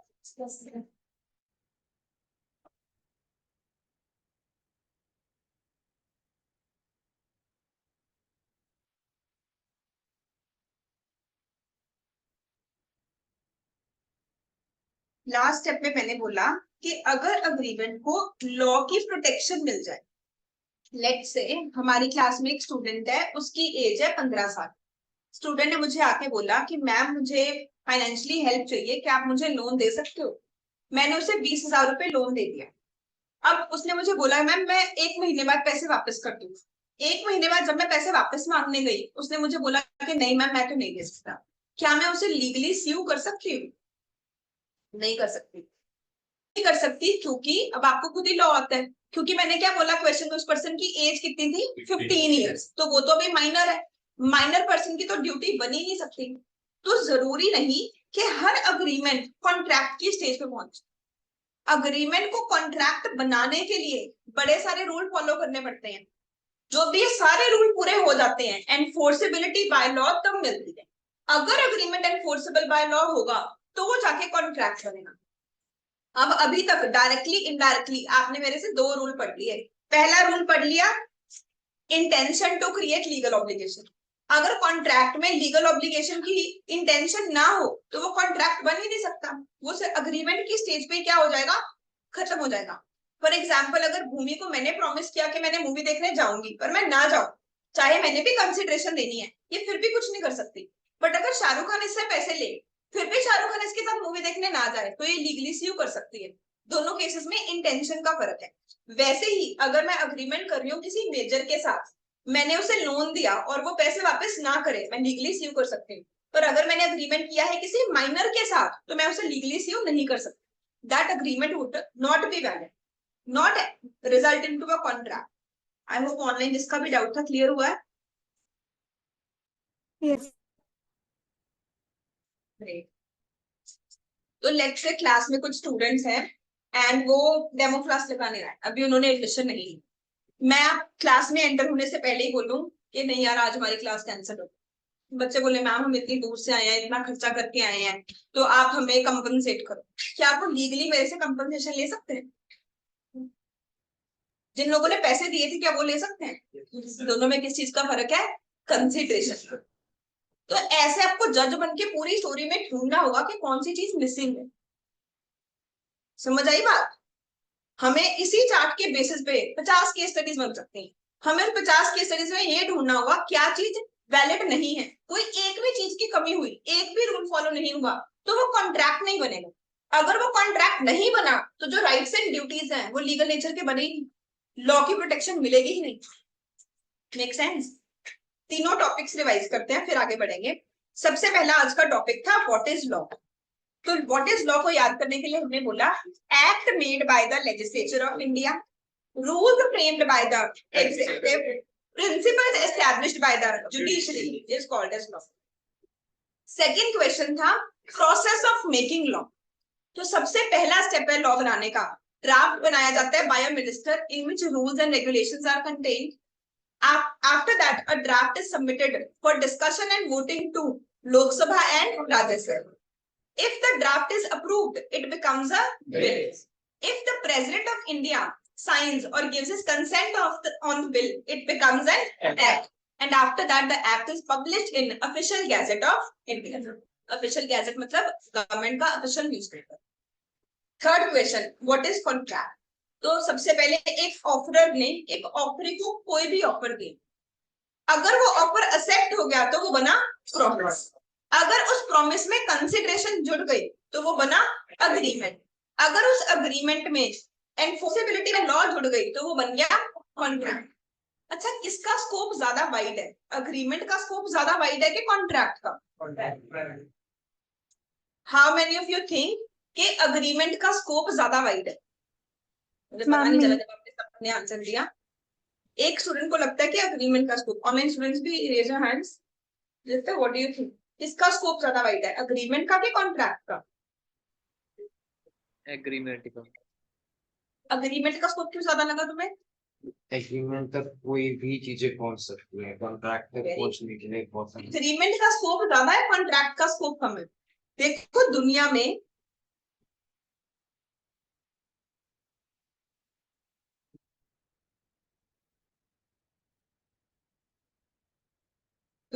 इतने सारे ऑफर्स दिए जा रहे हैं, इनमें से सिर्फ कुछ ऑफर्स ऐसे हैं जो कि क्या बनते हैं, प्रॉमिस।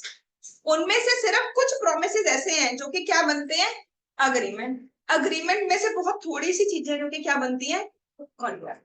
तो ऑफर तो दुनिया में बहुत सारे हैं। मैंने सुबह उठ के मर्सिडीज कंपनी को बोला मुझे मर्सिडीज खरीदनी है ना, तो हम सब लोग दुनिया में 100 ऑफर एक दूसरे को दे सकते हैं, पर उसमें से सिर्फ जो ऑफर एक्सेप्ट हुए, उन्होंने कहा हाँ मैम आप इसकी कंसिडरेशन पे कर सकते हो, आपका लोन हो जाएगा, सिर्फ वो वाले ऑफर्स क्या बनेंगे जो एक्सेप्ट हो गए, प्रॉमिस।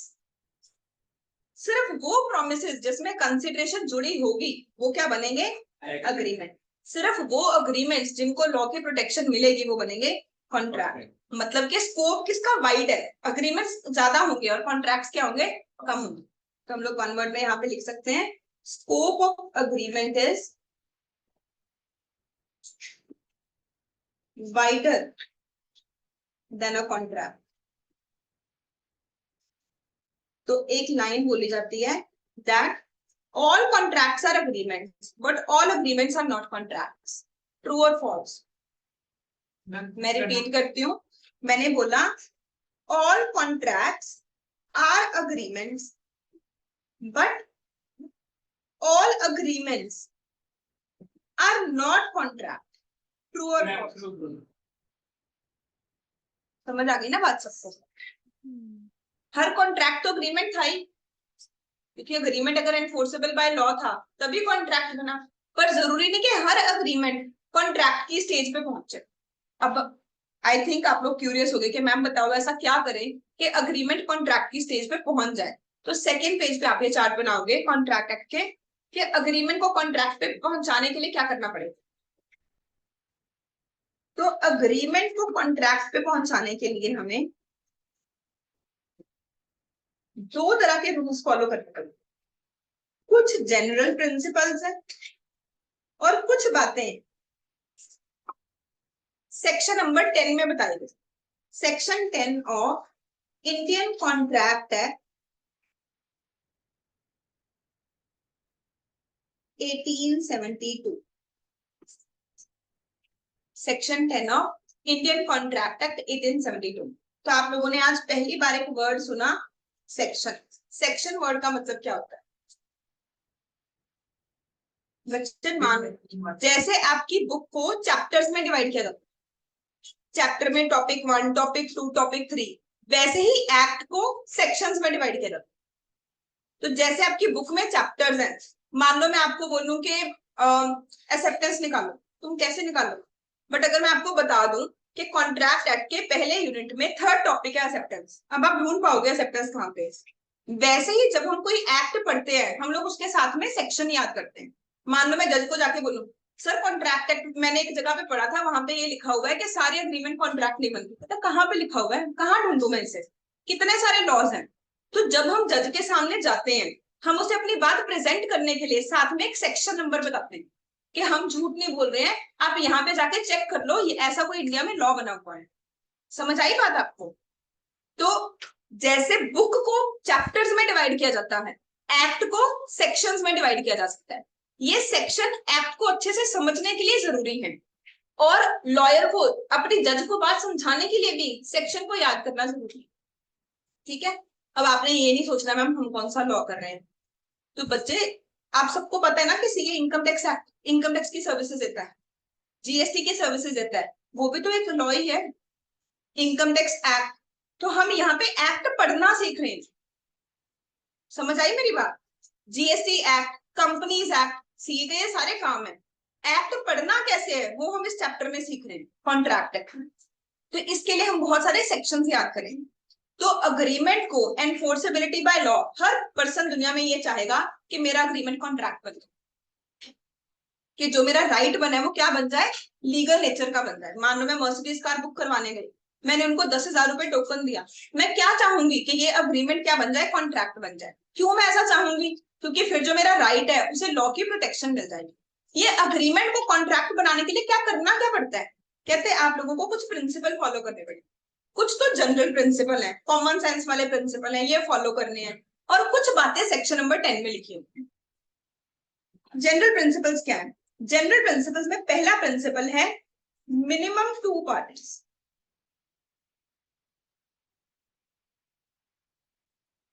मिनिमम 2 पार्टीज कहते अग्रीमेंट कॉन्ट्रैक्ट सिर्फ तभी बन सकता है अगर उसमें कम से कम कितने लोग हो, 2 लोग।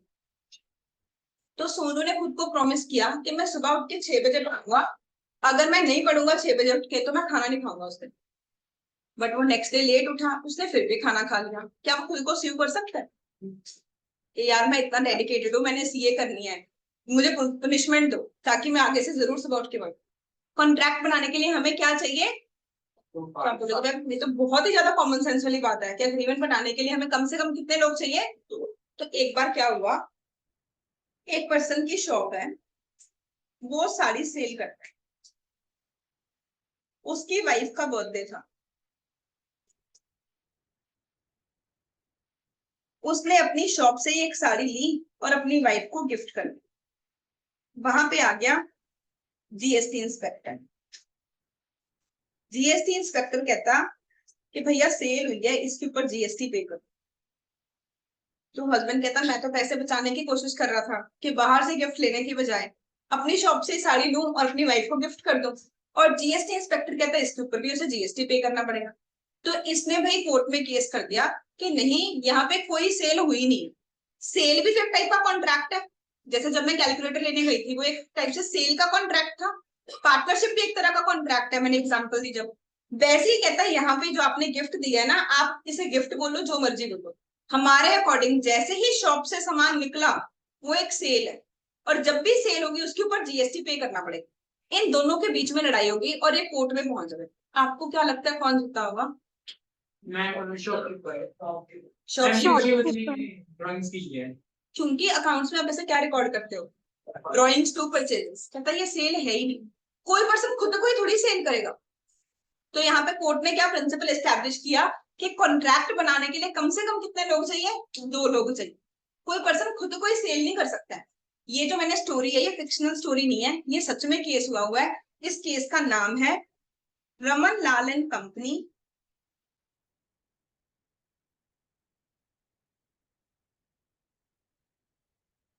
Versus Gujarat sales tax authorities.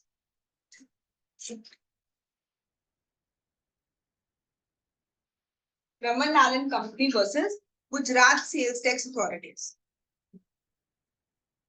तो मैंने आपको बताया कि जब भी हम लॉ पढ़ेंगे हम तीन चीजें पढ़ेंगे, एक्ट और रूल्स और प्रिंसिपल्स। हम पढ़ रहे हैं इंडियन कॉन्ट्रैक्ट, इसलिए मैंने आपको पहला सेक्शन याद भी करा दिया कि सेक्शन 10 में कुछ प्रिंसिपल लिखे हुए हैं अग्रीमेंट को कॉन्ट्रैक्ट बनाने के। तो जब भी हम एक्ट पढ़ेंगे हम बड़े सारे सेक्शन याद करेंगे। फिर मैंने आपको बताया कि जुडिशरी कुछ प्रिंसिपल एस्टैब्लिश करेगी। वो प्रिंसिपल को हम कैसे याद करेंगे, एक केस के नाम से याद करेंगे। तो अब अगर आपको पेपर में कोई क्वेश्चन आता है, आप सीधा ऐसे नहीं बोलोगे कि मेरे अकॉर्डिंग तो ये जो शॉपकीपर है ये विनर है, ये जीत गया, इसकी बात सही है। हम एग्जामिनर को लॉजिक बताएंगे कि हम क्यों कह रहे हैं कि शॉपकीपर जीत गया। समझ आई मेरी बात? देखो लॉ में क्या है, इंडिया में तो रिक्शे वाला भी ओपिनियन दे सकता है, ऑटो वाले को जाके मैं स्टोरी पूछूं वो भी बोल देगा। तो ऑटो वाले में और सीए में डिफरेंस क्या रहा? जो सीए है वो अपनी बात को लॉजिक से एक्सप्लेन करेगा। हमें पेपर में ये क्वेश्चन आएगा तो हम ये बताएंगे कि in a case Raman Lal and company versus Gujarat sales tax authorities, it was held that for a valid contract there must be minimum 2 parties. Thus, in this scenario, there is only one party and hence there is no valid contract. Thus, GST is not applicable. जो मैंने आपको story सुनाई, ये story ही case study बन के आएगी और आपसे पूछा जाएगा भी इस पर्सन को जीएसटी पे करना पड़ेगा कि नहीं। तो हम उनको पूरा लॉजिकली एक्सप्लेन करेंगे कि एक ऐसा केस हुआ था, उस केस में सुप्रीम कोर्ट ने एक प्रिंसिपल बनाया था कि अग्रीमेंट कॉन्ट्रैक्ट तब बनता है अगर उसमें कम से कम क्या हो, मिनिमम 2 पार्टीज। अगर 2 पार्टीज ना हो तो वो एक वैलिड कॉन्ट्रैक्ट बना ही नहीं। तो क्योंकि ये सेल हुई नहीं है, जीएसटी देना ही नहीं पड़ेगा। सबको समझ आई बात? पक्का? ऑनलाइन सबको समझ आई? Yes ma'am. ये पहला प्रिंसिपल है। Second principle, intention to create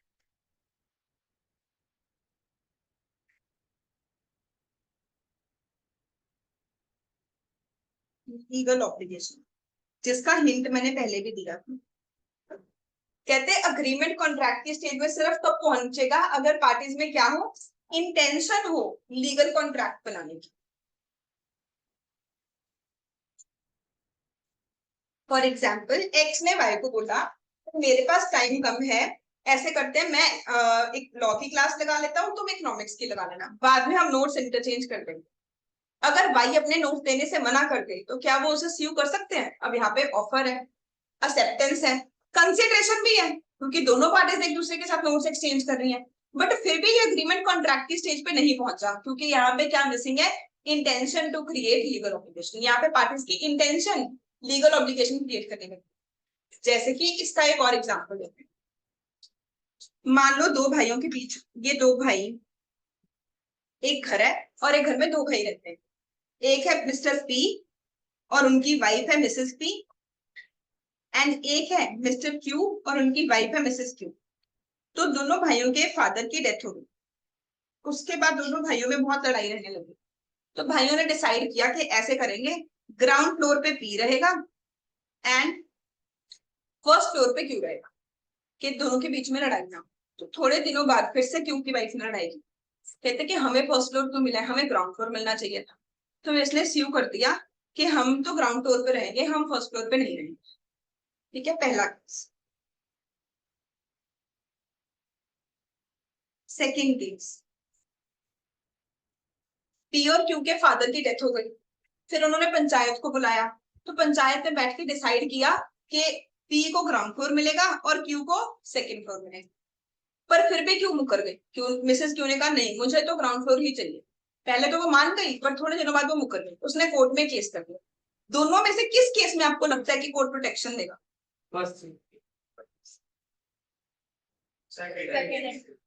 second. दोनों भाइयों के बीच में डिस्प्यूट हो रहा है, जब 2 भाई कॉन्ट्रैक्ट कर रहे हैं तो हमें क्या लगता है कि लीगल रिलेशनशिप का इंटेंशन तो है ही नहीं। तो रिलेशन कैसे वो नहीं मैटर करता कि 2 फ्रेंड्स है कि 2 भाई हैं। ठीक है, मैटर क्या करती है, इंटेंशन। जब एक पर्सन के फादर की डेथ हो जाए, पंचायत को बुला के प्रॉपर्टी की डिवीजन की जा रही हो, तो हमें क्या लग रहा है कि उनकी इंटेंशन क्या है, प्रॉपर्टी डिवाइड करना। ये कोई डोमेस्टिक अग्रीमेंट तो नहीं है ना। अगर घर में लड़ाई हो गई और भाइयों ने डिसाइड कर लिया यार तेरा ग्राउंड फ्लोर मेरा फर्स्ट फ्लोर, अगर अगर नॉर्मली घर में लड़ाई हुई है और उन्होंने डिवीजन कर ली, यहाँ पे तो हम लोग क्या देखेंगे कि उनकी इंटेंशन क्या है, एक सोशल अग्रीमेंट, डोमेस्टिक अग्रीमेंट।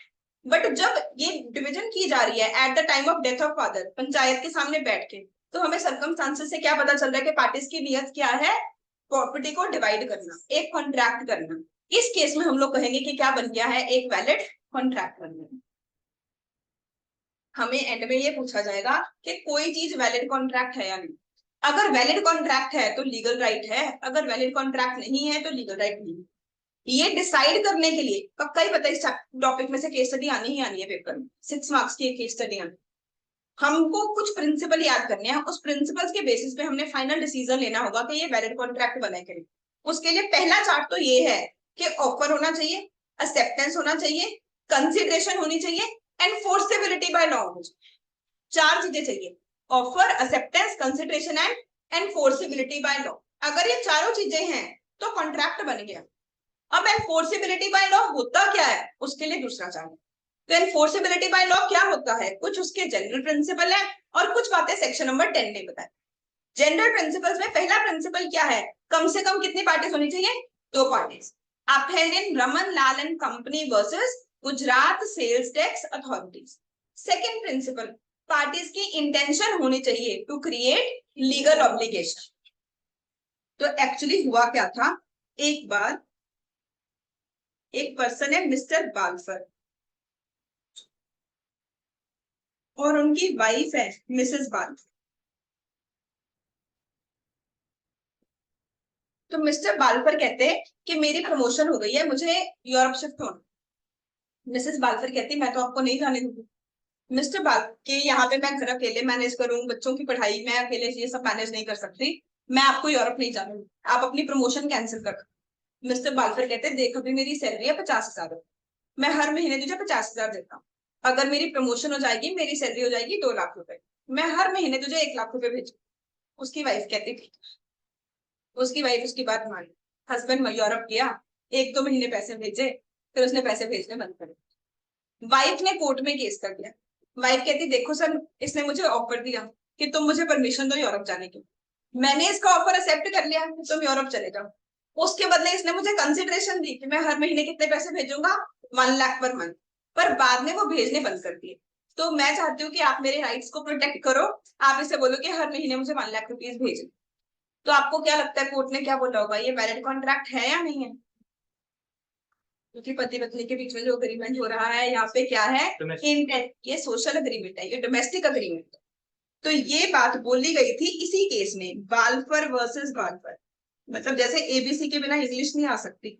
अगर कोई कहे कि हमने लॉ पढ़ा है और हमें बाल्फर वर्सेस बाल्फर नहीं पता, तो हम कहेंगे ऐसा पॉसिबल ही नहीं। तो बाल्फर वर्सेस बाल्फर, एक हस्बैंड और वाइफ में लड़ाई हो गई थी, ये सुप्रीम कोर्ट का केस है जिसमें ये बोला गया कि सोशल अग्रीमेंट्स वैलिड कॉन्ट्रैक्ट नहीं होते। सोशल अग्रीमेंट या फिर domestic agreement are not valid contract. अभी जो कुछ हमने पढ़ा आप लोग एक बार रिवाइज करो, फिर आगे चलते हैं। जैसे कि ये देखो, हाँ जी, आई होप सबको मेरी स्क्रीन पे क्वेश्चन क्लियरली विजिबल होगा। ये क्वेश्चन नवंबर 2018 में 3 मार्क्स के लिए पूछा गया था। मिस्टर रमेश ने प्रॉमिस किया 50,000 to his wife Mrs Didi so she can spend the sum on her 30th birthday. Husband ने अपने वाइफ को प्रॉमिस किया कि तुम मुझे बर्थडे पे 30,000 रुपीज गिफ्ट करो। Mrs Lily insisted her husband to make a return agreement. कहते मुझे आप पे विश्वास नहीं है, आप मुझे लिख के दो कि आप मुझे बर्थडे पे 30,000 रुपए return agreement if you really love her. Mr Ramesh ने रिटर्न अग्रीमेंट कर लिया एंड अग्रीमेंट को लॉ में रजिस्टर भी करवा। But Mr Ramesh failed to pay the specific amount to his wife. बाद में हस्बैंड ने वाइफ को पैसे नहीं दिए, like always. Mrs Lily wants to file a suit against Mr Ramesh. अब मिसेस लिली मिस्टर रमेश के अगेंस्ट सूट फाइल करना चाहती हैं, केस करना चाहती हैं and recover the promised amount. Referring to the provisions of contract act, आपसे एडवाइस मांगी जा रही है क्या मिसेस लिली कोर्ट में केस जीतेंगी, क्या उनको पैसे मिलेंगे? Yes. क्या यहाँ पे पार्टीज की इंटेंशन है लीगल ड्यूटी क्रिएट करने? Yes, सबको ma'am. लग रहा है हम एक की है, एक की नहीं है, क्या? एक की है, एक की नहीं है। नहीं, यहाँ पे intention to create legal obligation नहीं है। इमोशनल नहीं होना है, लॉ को लॉ की तरह अप्लाई करना है। जस्ट बिकॉज कोई चीज रिटर्न है उसका मतलब ये नहीं कि उसकी वैल्यू ज्यादा है। तो भाई क्या बर्थडे पे प्रॉमिस हो रहा है ना। कंसिडरेशन क्या है? सिचुएशन ही है कंसिडरेशन दिख रही है किसी को? आपको दोनों चार्ज अच्छे से पूरी जियो जान से अप्लाई करने हैं। ऑफर दिख रहा है, एक्सेप्टेंस दिख रही है, कंसिडरेशन दिख रही है किसी को? कोई नहीं, कंसिडरेशन भी नहीं है एंड एक्चुअली ये भी डाउटफुल है कि इंटेंशन है या नहीं। जस्ट बिकॉज कोई चीज रिटर्न में है उसका, मैंने कहीं पे बोला कि रिटर्न में होगा तो वैलिड कॉन्ट्रैक्ट है, तो आपको ऐसा क्यों लगा कि रिटर्न में तो वैलिड है? कोई चीज ओरल है या रिटर्न है उसका कॉन्ट्रैक्ट की वैलिडिटी के ऊपर कोई इम्पैक्ट नहीं। मैंने गोलू को बोला कि तुमने हमें ऑफिस बॉय की सर्विसेज देनी है, मैं तुम्हें सैलरी पे करूँ, ओरल कॉन्ट्रैक्ट है, पर मैं इसे सैलरी ना दूं, क्या ये मुझे रिसीव कर सकता है? कर सकता है। अगर ये ओरल है उसका मतलब ये थोड़ी है इसकी वैलिडिटी कम है। अब आप लोग कोई भी गुड्स खरीदने जा रहे हो कि आप हमेशा रिटर्न में अग्रीमेंट कर रहे हो, तो ऐसे तो कंज्यूमर कोर्ट में कोई केस ही नहीं कर सकता। इंडिया में कौन रिटर्न में अग्रीमेंट करता है? समझ आई बात? तो ओरल या रिटर्न होने से ना तो कॉन्ट्रैक्ट की वैलिडिटी बढ़ेगी ना ही कॉन्ट्रैक्ट की वैलिडिटी कम होगी। एग्जामिनर तुम्हें मजबूर करेगा कि तुम प्रिंसिपल से डाइवर्ट हो, तुमने दोनों चार्ज के ऊपर फोकस रखना।